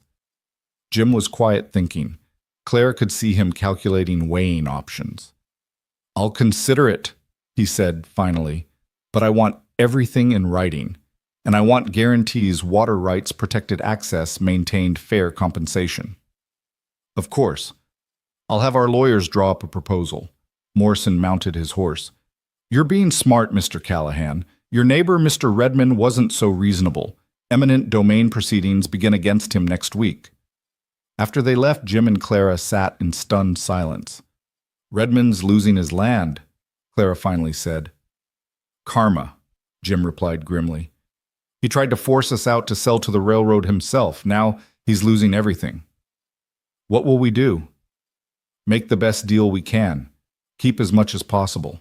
The railroad's coming whether we like it or not, but maybe we can turn it to our advantage." They rode home deep in thought, the future suddenly uncertain again. But that night, as they lay together with Henry sleeping peacefully nearby, Clara felt no fear. "Whatever comes, we'll face it together," she said. "Together?" Jim agreed, pulling her closer. "Always together." The next morning brought an unexpected visitor, Josiah Redmond himself. He sat his horse at their gate alone, looking older and smaller than Clara had imagined. "Callahan?" he called. "I come in peace. Need to talk."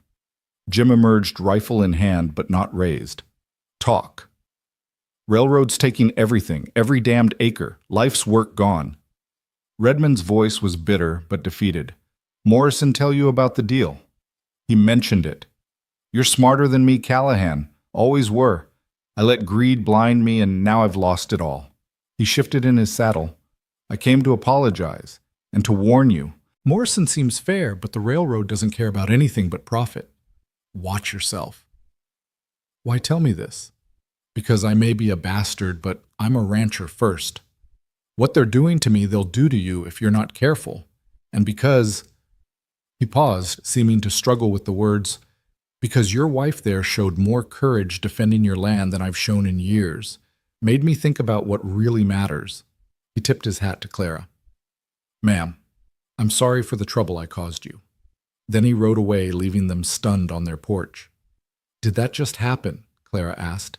I think Josiah Redmond just apologized. Will wonders never cease? But Redmond's warning proved prescient. The railroad's proposal, when it came, was less generous than Morrison had implied. They wanted a wide swath through the property, including access to the creek. They're trying to steal our water, Jim said, studying the documents with Clara's help, reading the fine print. Can we fight it? We can negotiate, and I know just the man to help. The man turned out to be Judge Carter, who agreed to review the contracts for a fair fee. With his help, they negotiated better terms, less land taken, water rights protected, and compensation that, while not making them rich, would secure their future. The day the papers were signed, Jim and Clara stood watching surveyors mark the railroad's path across their land. Everything's changing, Clara said softly. Change isn't always bad. The ranch will be worth more with rail access. Henry will be able to go to a real school when he's older. We can bring in supplies easier, maybe expand the herd. But it won't be isolated anymore. Won't be our private paradise. Jim turned her to face him. You're my paradise, Clara Callahan. You and Henry. Everything else is just land. The sound of hammering echoed across the valley as railroad crews worked their way steadily through the landscape. Clara watched from the porch as Jim helped Henry take his first wobbling steps across the cabin floor, the boy now 14 months old and determined to explore everything within reach. 6 months had passed since their wedding, and the changes both in their lives and in the valley were profound. That's it, son. Jim encouraged, his hands ready to catch Henry if he fell. Come to Papa. The word still sent warmth through Clara's chest. Jim had started calling himself Henry's Papa, naturally, without discussion, and the boy responded to him as if there had never been anyone else. Thomas was a ghost that never needed mentioning, a shadow that had finally been banished by the light Jim brought into their lives. Henry managed 3 more steps before tumbling into Jim's arms, giggling wildly. Papa! He squealed his first clear word, having emerged just the week before. He's going to be running before we know it, Clara said, joining them on the floor. Then we'll really have our hands full. Already do, Jim replied, but his smile was pure contentment. His eyesight had stabilized somewhat over the past months, the doctor in the newly established railroad town, suggesting that the reduction in stress might have slowed the deterioration.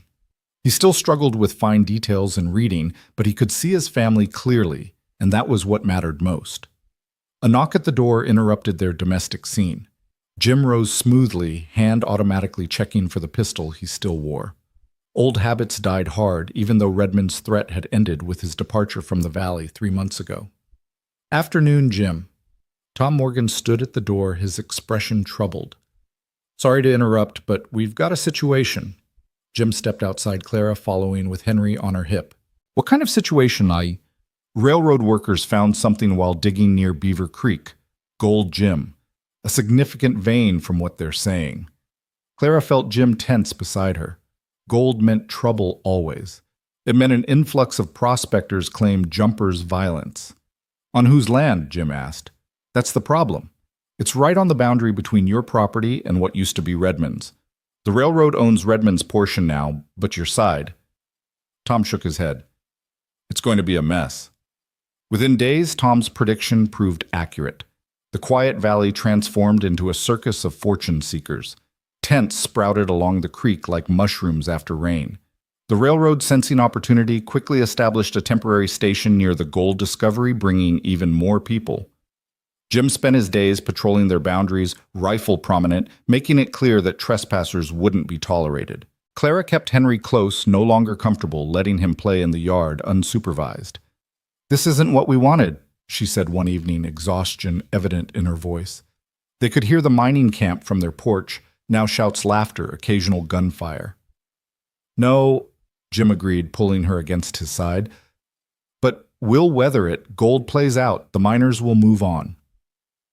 What if they don't? What if this becomes a permanent mining town?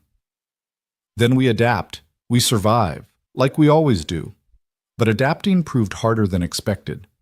The first real test came when a group of miners, drunk and bold, decided to prospect on Jim's side of the creek.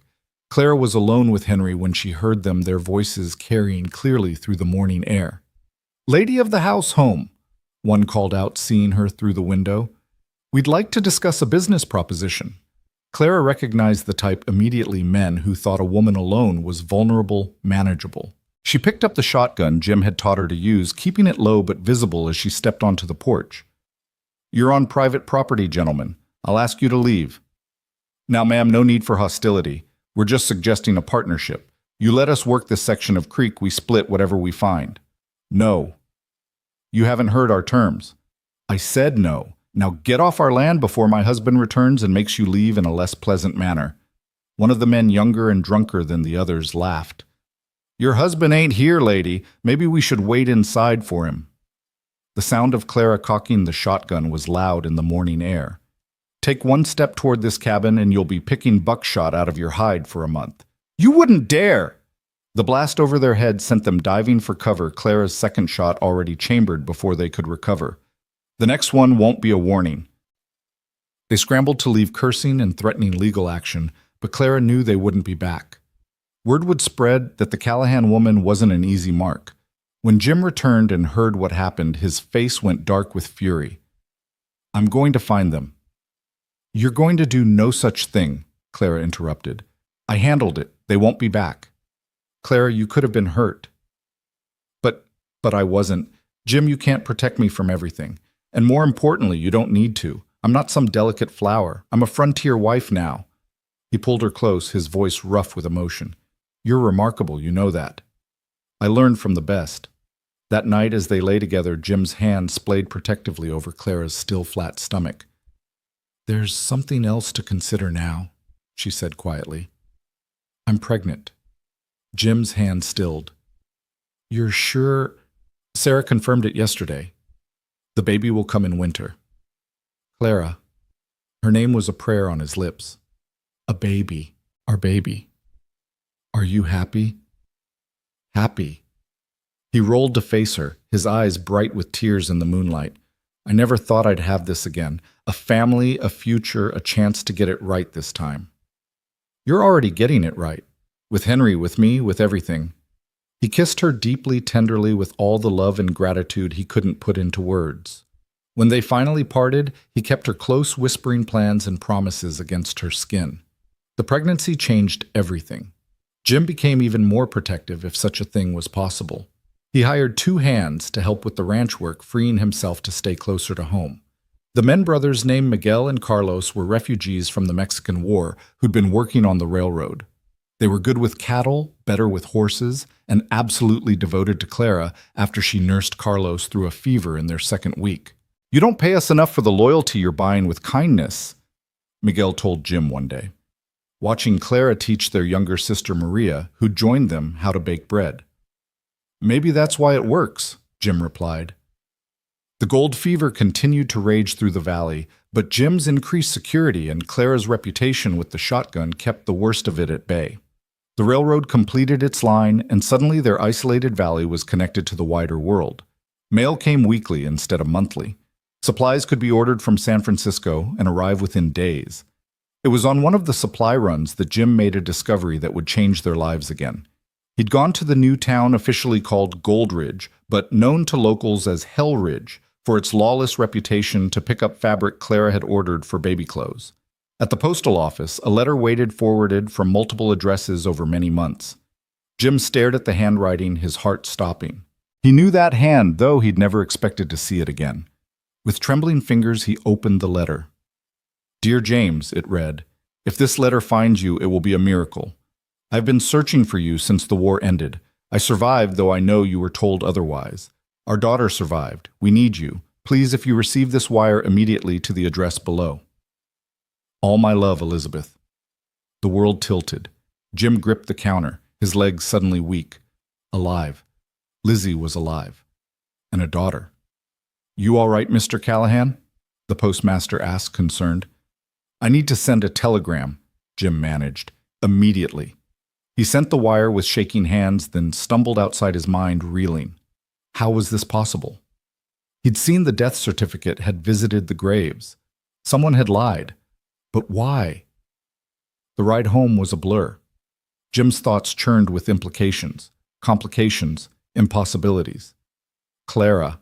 God, how could he tell Clara, his pregnant wife, the woman who'd saved his soul, who trusted him completely? Clara knew something was wrong the moment he walked in. What happened? Jim handed her the letter wordlessly, watching her face as she read. The color drained from her cheeks, her free hand moving protectively to her stomach. Your wife is alive, she said flatly. I don't understand it. I was told she died. They showed me graves. Your wife is alive, Clara repeated, and you have a daughter. Clara, I swear I didn't know. I believe you. She sank into a chair, the letter falling from numb fingers. What are you going to do? I don't know. Yes, you do. You're going to go to her, to them. Clara, she's your wife, Jim, your real wife, and there's a child. Your child. You're my wife, you and Henry, and the baby you're carrying, you're my family. Clara looked at him with such pain in her eyes it nearly broke him. But we're not your first family. And if she's alive, then our marriage... She couldn't finish the sentence. I'm not leaving you. You have to at least see her, talk to her, find out what happened. Clara stood squaring her shoulders in that way she had when facing something difficult. You owe her that much. You owe your daughter that much. The next days were agony. Jim sent telegrams back and forth with Elizabeth, learning pieces of the story. She'd been critically ill after childbirth but had survived. Her father, who'd never approved of Jim, had told him she'd died hoping he'd disappear. She'd been told Jim had died in the war. By the time she learned the truth, Jim had vanished west. She'd been searching ever since. I have to go to her, Jim told Clara one evening as they sat on the porch, the weight of decision heavy between them. To explain. To see my daughter. To sort out the legal complications. I know. Come with me. Clara shook her head. This is something you need to do alone. Henry and I will be fine here with Miguel and Carlos. Clara, I love you. That won't change no matter what I find in Chicago. You loved her first. Maybe you still do. It's different. Jim? She took his face in her hands, forcing him to meet her eyes. Go, find out what's real, what's possible. Then come back and tell me. We'll figure out the rest together. He left the next morning, taking the train from Goldridge. Clara stood on the platform with Henry in her arms, maintaining her composure until the train disappeared from view. Only then did she allow herself to cry Maria's arm around her shoulders, the only thing keeping her upright. He'll come back, Señora, Maria said softly. A man doesn't look at a woman the way he looks at you and not come back. But Clara wasn't sure. Elizabeth had been his first love, the mother of his child. How could she compete with that history, that connection? The weeks Jim was gone were the longest of Clara's life. She threw herself into work preparing for winter and the baby. The ranch ran smoothly under Miguel's supervision, but the heart had gone out of it for Clara. Every sunset she watched alone, every meal without Jim's presence, every night in their empty bed reminded her of what she might be losing. Letters came brief and factual. Jim had arrived safely. He'd met with Elizabeth. He'd seen his daughter Rebecca, now 5 years old. Legal consultations were ongoing. Each letter was like a knife providing information, but no comfort, no declaration of intent. Sarah Morgan visited frequently, offering support without judgment. Whatever happens, you're strong enough to handle it, she assured Clara. What if I'm not? What if this breaks me? Then you'll put yourself back together piece by piece. It's what we do. Tom Morgan had a different perspective. Jim Callahan's no fool. He knows what he has here. He'll be back. But doubt gnawed at Clara, especially when morning sickness left her weak and vulnerable. Was she being noble or stupid? Should she have fought harder, insisted on going with him? One afternoon, 6 weeks after Jim's departure, Clara was working in the garden when she heard a horse approaching. Her heart leaped, but it wasn't Jim. It was a woman elegantly dressed, despite the dust of travel, with a young girl seated in front of her. Clara knew immediately who they were.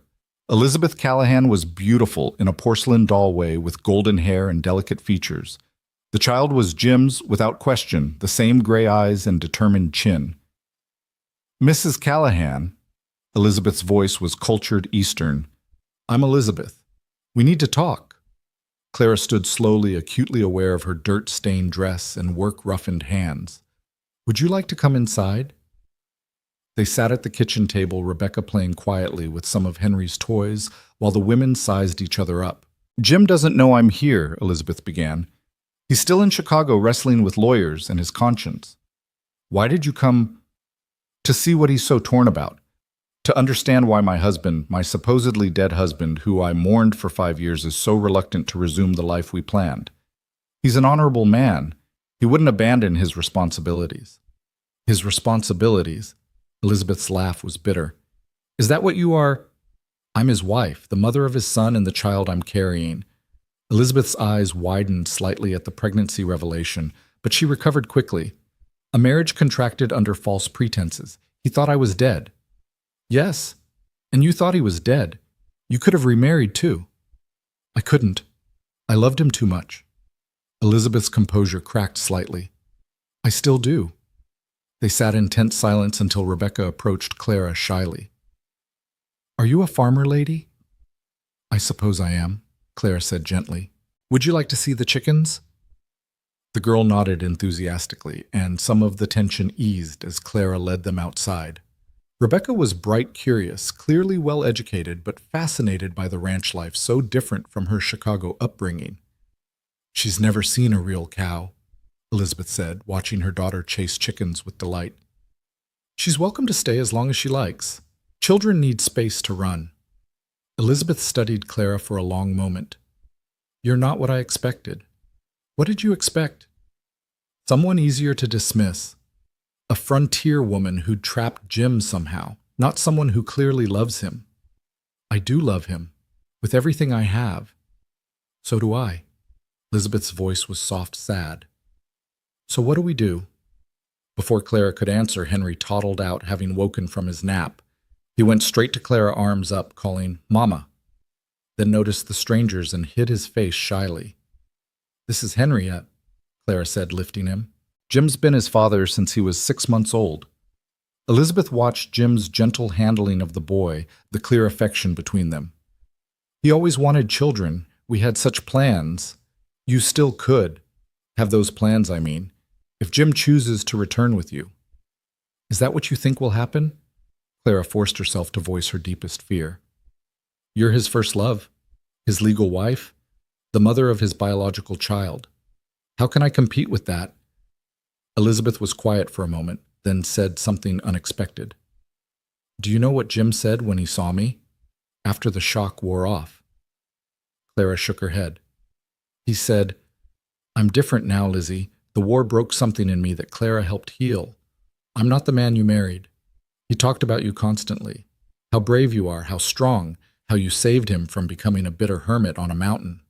He said more. He said you gave him purpose again, made him believe in futures instead of just surviving days. Elizabeth's voice caught. He said you made him want to live instead of just exist. Clara felt tears streaming down her face. But I'm his past. A past he treasures, but still the past.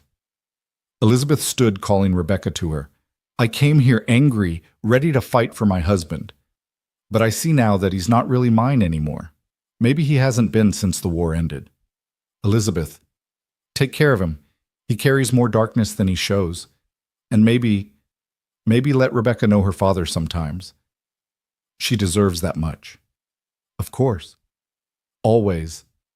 Elizabeth lifted Rebecca onto the horse, then paused. He'll be home soon. He was finishing the legal dissolution when I left. And Clara, he chose you. Don't doubt that. They rode away, leaving Clara standing in the yard, shaking with emotion. That night, she barely slept, Elizabeth's words echoing in her mind. 3 days later, as Clara was preparing breakfast, she heard a horse approaching at a gallop. Her heart knew before her eyes confirmed it was Jim on midnight, riding hard for home. He was off the horse before it fully stopped striding toward her with purpose. Clara met him halfway, and then they were in each other's arms, his mouth on hers, desperate and demanding. I'm sorry. He gasped between kisses. I'm so sorry. I should never have left, should never have made you doubt.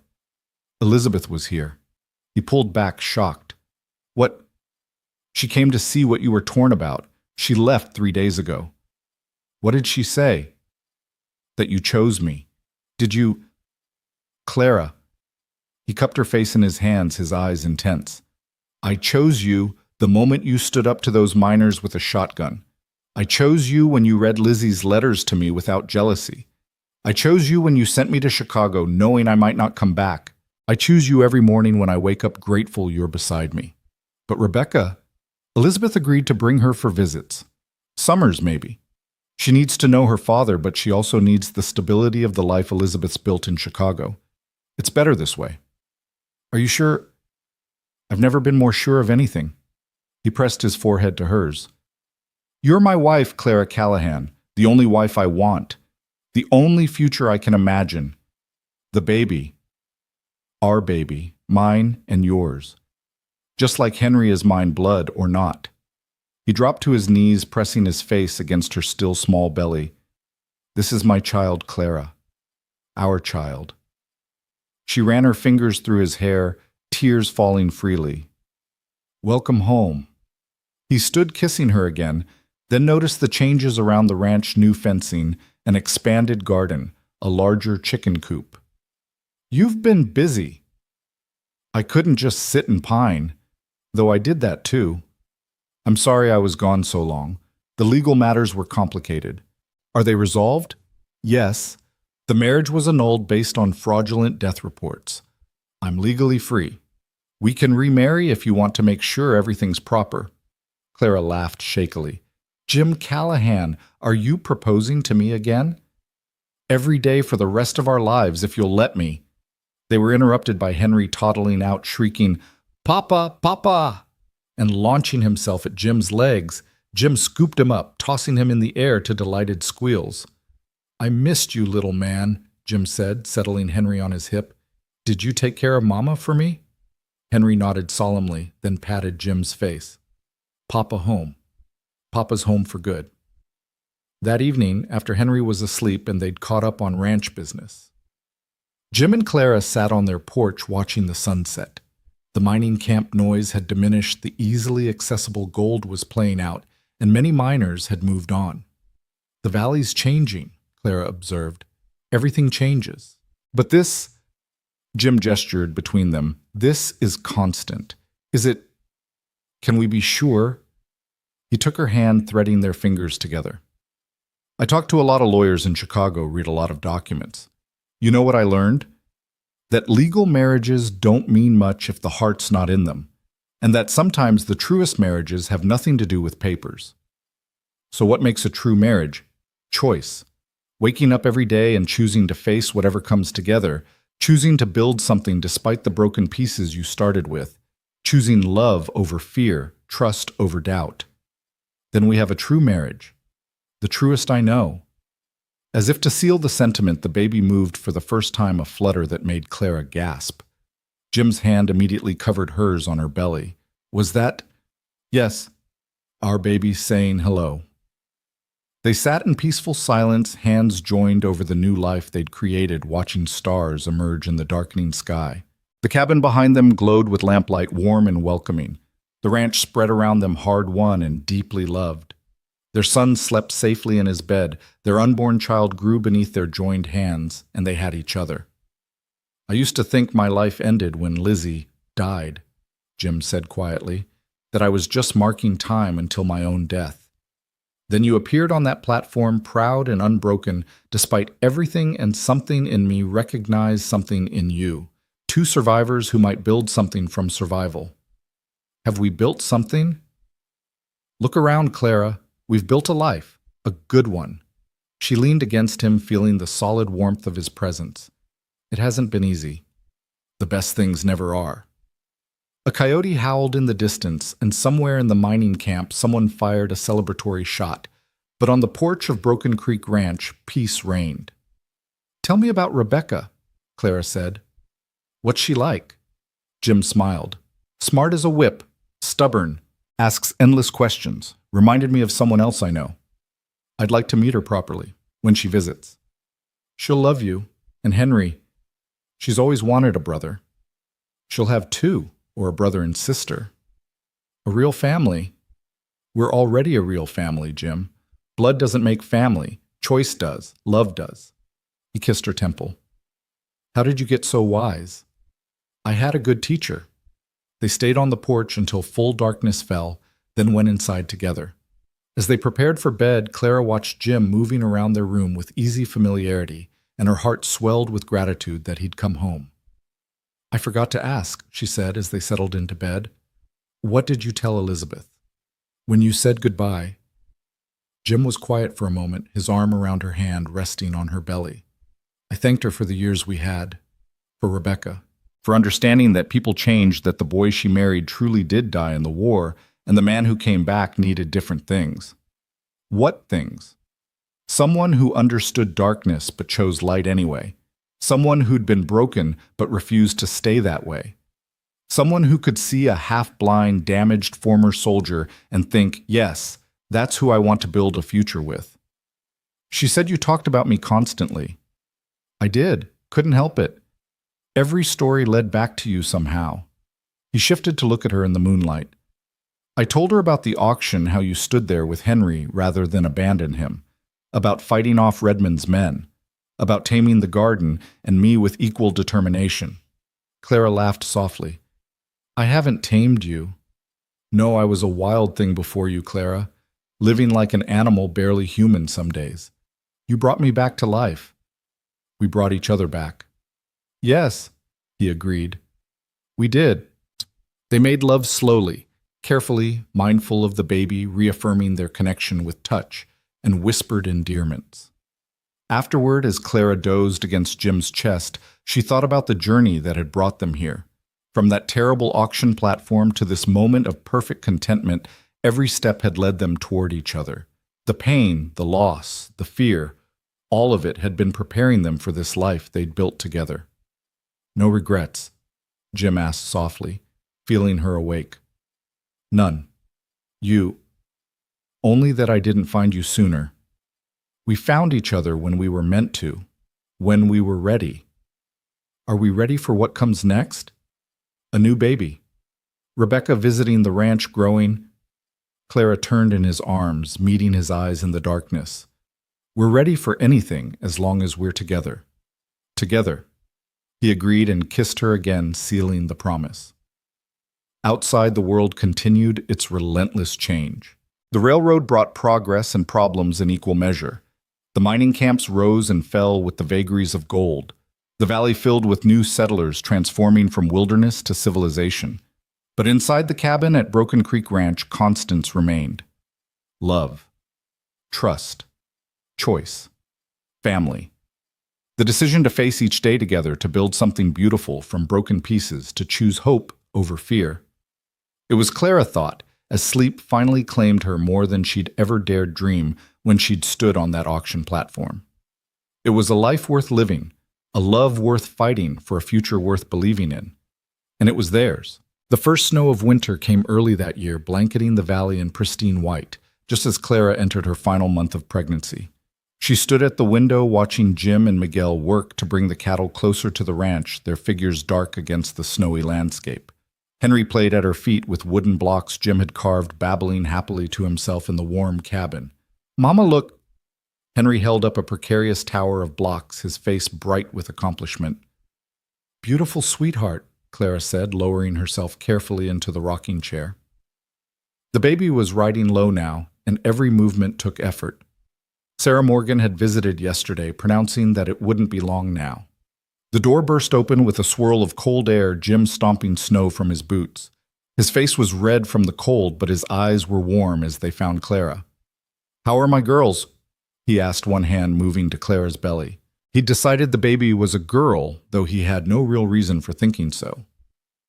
Your son is doing gymnastics, Clara corrected, though she secretly thought it was a girl too. And your other son is building architectural marvels. Jim knelt beside Henry, admiring the block tower with appropriate awe. That's amazing, little man. You're going to be a builder someday. Like Papa. Henry declared, then promptly knocked the tower down with enthusiasm that made them both laugh. Miguel says the storm's going to get worse, Jim said, his expression growing serious. Could be snowed in for days, maybe weeks. We're prepared, Clara reminded him. The root cellar was full, they had plenty of firewood, and the animals were sheltered. This isn't our first winter. No, but it's your first winter this pregnant. I want Sarah here when the baby comes. Babies come when they're ready, not when it's convenient. My mother delivered me during a blizzard with no help but my father. Your mother was a brave woman. Her daughter's no coward either. Jim kissed her forehead. No, you're not. You're the bravest person I know. That evening, as the predicted storm began to build, they received an unexpected visitor. Through the driving snow came a lone rider hunched against the wind. Jim grabbed his rifle but relaxed when he recognized the figure. It's Judge Carter, he said, surprised. What's he doing out in this? The judge was near frozen when they got him inside, his lips blue and hands shaking. Clara wrapped him in blankets while Jim poured whiskey. My apologies for the intrusion, Carter said through chattering teeth. But I had to warn you. Couldn't wait for the storm to pass. Warn us about what? Jim asked, tension creeping into his voice. Josiah Redmond. He's back and he's not alone. Brought hired guns from Texas professional killers. He's lost everything to the railroad, Jim, and he blames you for not standing with him against them. Clara felt her blood run cold. He's coming here. Not yet. The storm will keep him in town for now, but when it clears, Carter shook his head. He's past reasoning, past sanity, maybe. Losing his ranch broke something in him. How many men? Jim asked, already calculating defensive positions. At least a dozen, maybe more. Carter warmed his hands on the whiskey glass. I've wired for federal marshals, but they won't come until the weather clears. You need to be ready.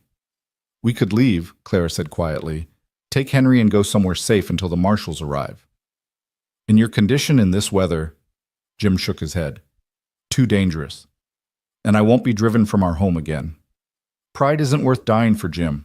This isn't about pride. It's about standing our ground. About the life we've built. He turned to Carter.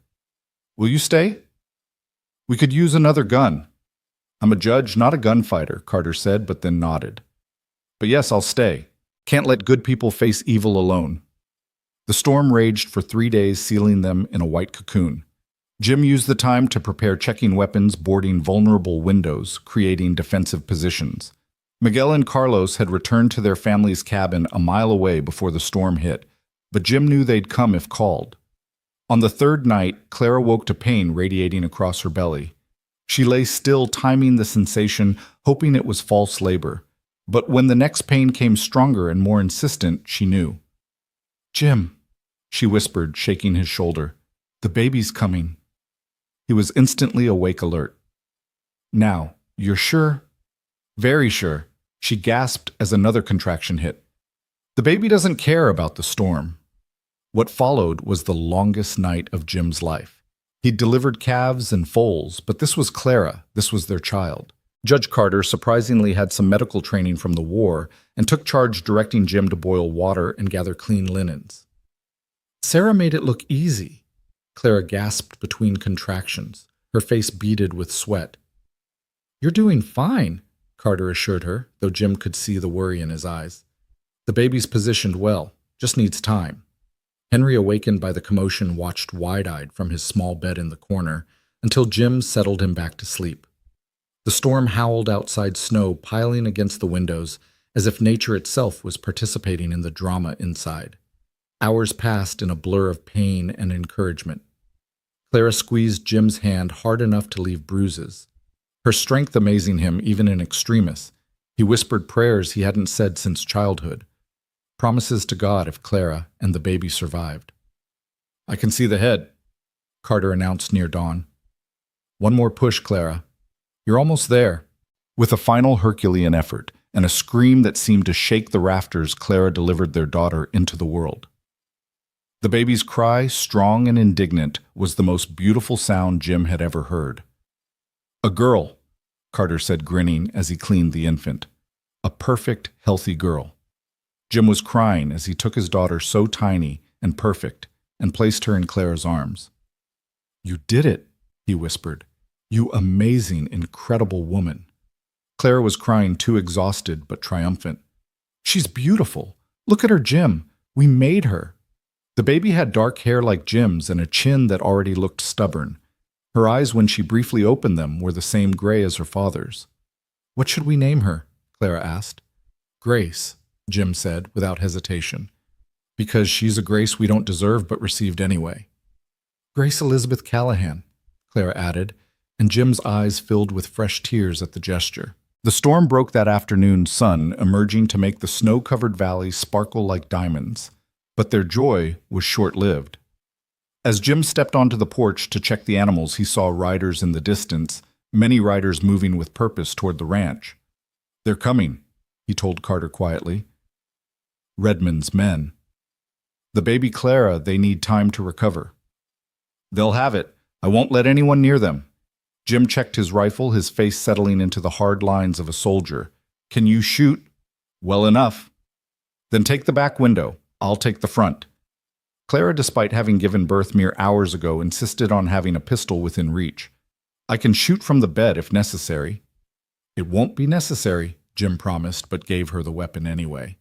The riders stopped just out of rifle range.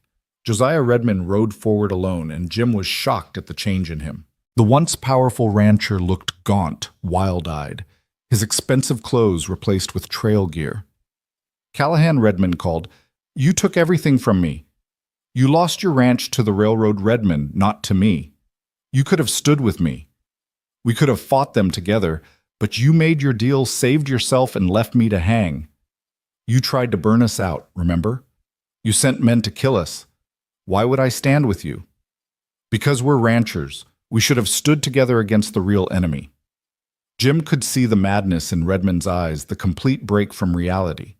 This wasn't going to end with words. "I've got a newborn baby in here, Redmond, a woman who just gave birth. Whatever grievance you have with me, they're innocent." "My wife was innocent too," Redmond screamed. "But she killed herself when we lost everything, hung herself in what used to be our bedroom while I was in town begging for credit. So don't talk to me about innocence." The revelation stunned Jim. He hadn't known about Mrs. Redmond, a quiet woman who'd rarely been seen in town. "I'm sorry about your wife, Josiah, truly, but killing us won't bring her back." "No, but it'll make me feel better." Redmond raised his hand ready to signal his men. That's when Miguel and Carlos appeared on the ridge behind Redmond's men rifles trained on the group. Tom Morgan and several neighbors emerged from the other side, having seen the riders and come to help. Redmond's men were suddenly outnumbered and outflanked. "It's over, Josiah," Tom called out. "Don't make this worse than it is." For a moment, everything balanced on a knife's edge. Then Redmond laughed a broken sound that sent chills down Jim's spine. "Nothing left to make worse," he said, and went for his gun. Jim's shot took him center mass before he could clear leather. Redmond toppled from his horse, and for a moment nobody moved. Then his hired guns, seeing their employer dead and themselves outnumbered, raised their hands in surrender. "We ain't being paid enough to die," one called out. "We're leaving." Tom and the others let them go watching until they disappeared over the ridge. Jim walked to where Redmond lay in the snow, blood spreading in a dark stain. The man was still alive, barely. "Should have stood together," Redmond wheezed. "We were never on the same side, Josiah. You wanted to own everything. I just wanted to live in peace." Redmond's eyes fixed on something beyond Jim's shoulder, perhaps seeing his wife, perhaps seeing nothing. Then he was gone, the last of the old guard who'd thought the frontier could be ruled by force alone.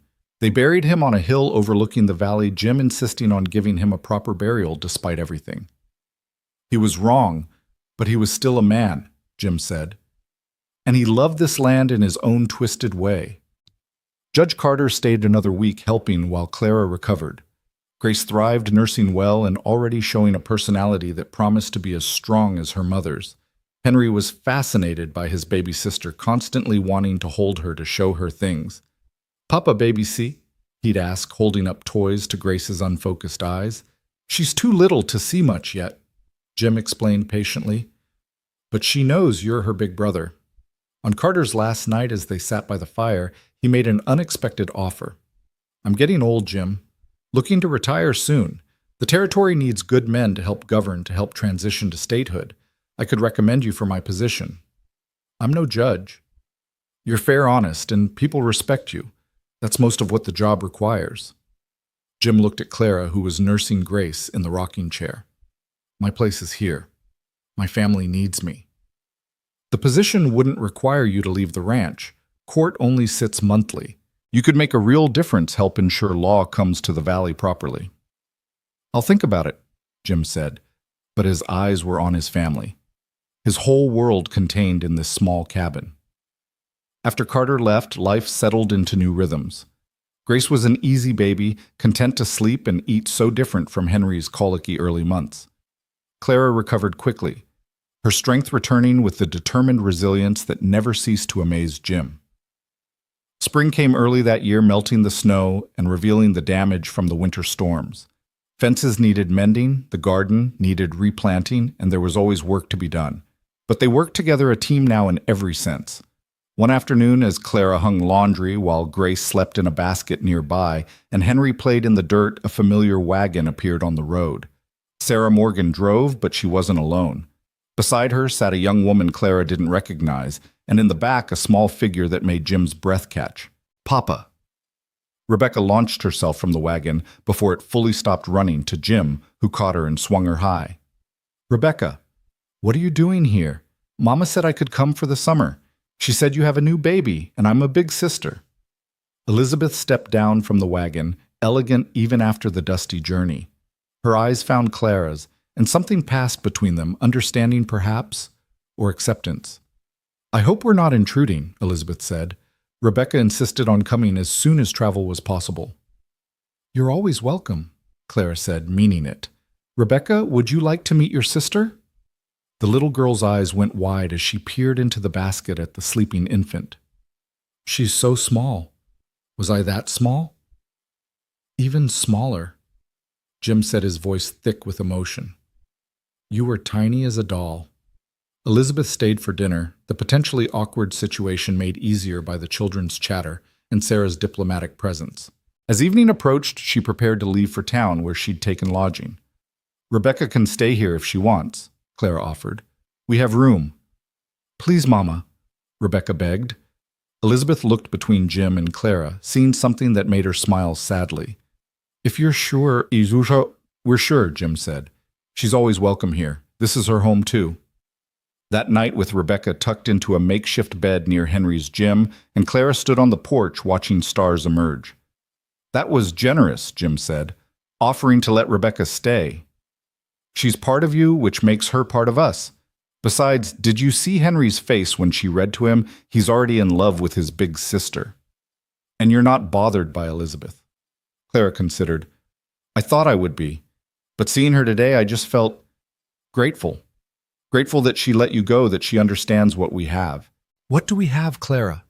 She turned in his arms, looking up at his weather-worn face, the scars that told stories of survival, the eyes that still held shadows, but also light. Everything, she said, simply. We have everything that matters. The summer passed in golden contentment. Rebecca proved to be a tremendous help playing with Henry, holding Grace, helping Clara in the garden.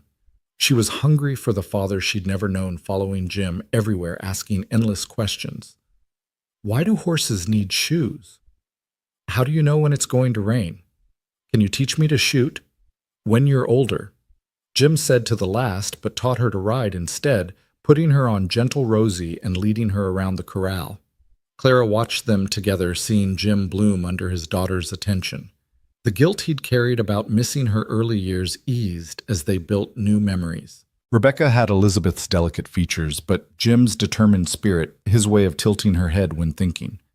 You're good with her, Clara told him one night. She makes it easy. She's so eager to learn everything. All children are when they feel safe and loved. Like Henriette, like all our children. The plural made Jim smile. They hadn't talked about more children, but the possibility hung between them. Another gift the future might hold. As summer waned and Rebecca's visit neared its end, they received news that would change everything once again. The railroad, so proud of its expansion, had overextended itself. The company was bankrupt, the trains stopped running, and suddenly the valley was isolated again. Is this bad? Clara asked. Watching Jim read the newspaper Tom had brought? Maybe. Or maybe it's the best thing that could happen. The speculators will leave, the get-rich-quick schemers will move on. The valley can be what it was meant to be, home for people who want to work the land and raise families. People like us. Exactly like us. The economic upheaval that followed touched everyone. The mining camps emptied almost overnight. The boomtown of Goldridge became a ghost town within months. But the ranchers remained, the farmers stayed, the people who'd come for land rather than gold. Judge Carter's offer came up again, this time with more urgency. The territory needs stable leadership now more than ever, men who won't run when times get hard. This time, after long discussion with Clara, Jim accepted. He would serve as circuit judge for the district, bringing law to a region that desperately needed it. The position came with a small salary, enough to help them expand the ranch to build the future they'd dreamed of. Judge Callahan, Clara teased that night. It has a nice ring to it. I prefer just Jim, he said, pulling her close. Husband, father, rancher. Those are the titles that matter. Rebecca left at summer's end with promises to return. The parting was hard. Henry cried for his sister, and even Grace seemed fussier without Rebecca's constant attention. She'll be back, Jim assured them all, though he felt the loss keenly himself. Fall brought its own challenges and rewards. The garden Clara had tended so carefully produced abundantly, the root cellar filling with preserved foods for winter. Jim held his first court session, dealing fairly with disputes over water rights and property lines. His reputation for honest judgment spread quickly. One evening, as early snow dusted the mountains, Clara made an announcement that stopped Jim mid-bite at dinner. I'm pregnant again. Jim set down his fork carefully. You're sure? Very sure. Sarah confirmed it today. Clara. He was around the table in seconds, pulling her carefully to her feet. Another baby. Are you happy? Terrified, she admitted. But yes, happy. You... ecstatic, overwhelmed, grateful. He kissed her deeply. How do we keep getting so lucky? It's not luck, Clara said. It's choice. We chose each other, chose this life, chose to keep building despite everything that tried to tear us down. We're building something good here, aren't we? Something wonderful. Winter came gentler that year, as if nature itself recognized they'd had enough drama.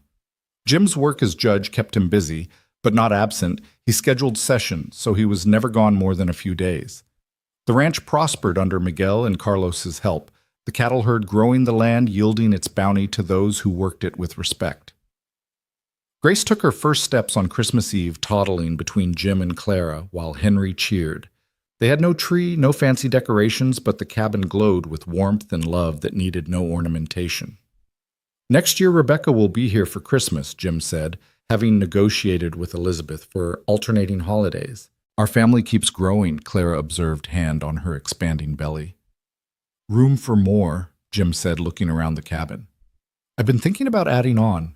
Another bedroom or two, maybe a proper study for all those law books Judge Carter keeps sending. A bigger kitchen, Clara added, and a dining room for when we have guests. They spent the evening planning, sketching rough drawings, dreaming of the house they'd build together. Not just a cabin anymore, but a real home, testament to their permanence on this land. As they prepared for bed, Clara stood at the window watching snow fall gently on the valley. 5 years ago, she'd been a desperate widow about to be sold at auction. Now she was wife to a respected judge, mother to a growing family, mistress of a prosperous ranch. What are you thinking? Jim asked, wrapping his arms around her from behind. About how far we've come. About that morning on the auction block when I thought my life was ending. It was ending. Your old life. So was mine the moment I rode into that square. He pressed a kiss to her temple. We were reborn that day, both of us, baptized by necessity.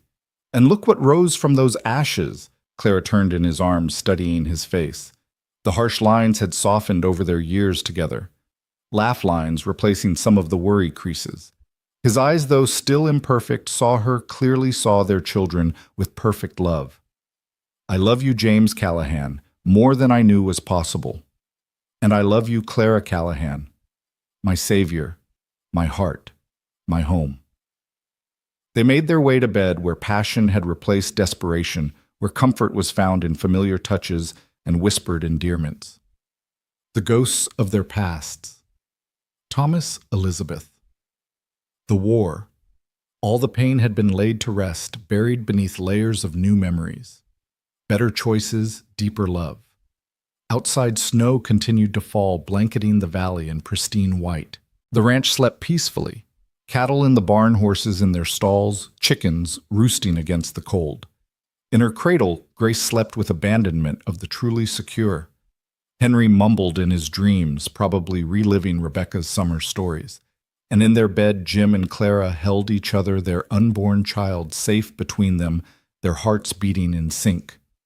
They had traveled such a long, difficult road to reach this moment, this peace. From auction block to altar, from strangers to soulmates, from broken individuals to whole family. "Tell me we'll always have this," Clara whispered into the darkness. "We'll always have this," Jim promised. "Whatever comes, we'll face it together." Together. She agreed, the word a vow, a prayer, a certainty. The wind picked up outside, howling through the canyon, but the cabin stood firm against it. Built with strong hands and stronger love, it would weather this storm and all the storms to come. Just as Jim and Clara would weather whatever life brought them, anchored by the choice they'd made and remade every day to love, to trust, to build something beautiful from the broken pieces life had handed them. In the morning, there would be chores and challenges, the endless work of frontier life. Henry would wake, demanding breakfast. Grace would need changing, the animals would require tending. Jim would have legal documents to review. Clara would have bread to bake and clothes to mend. But for now, in this perfect moment between one day and the next, they simply held each other, two souls who'd found their way through darkness, to light through loneliness, to love through desperate circumstances, to chosen devotion. The fire in the hearth burned low, casting dancing shadows on the walls. Photos would eventually join those walls. Rebecca's visits, Henry's growth, Grace's achievements, the new baby's arrival, family gatherings that would multiply over the years. The cabin would expand as Jim planned rooms added for children and grandchildren, porches extended for summer evenings of storytelling. But the heart of it would remain unchanged, this room, this bed, this love that had transformed two broken people into something whole and holy. The love that had begun with a desperate rescue and evolved into a partnership of equals, each saving the other in ways both profound and simple. As sleep finally claimed them, their breathing synchronized in the rhythm of years together, Clara's last conscious thought was a prayer of gratitude.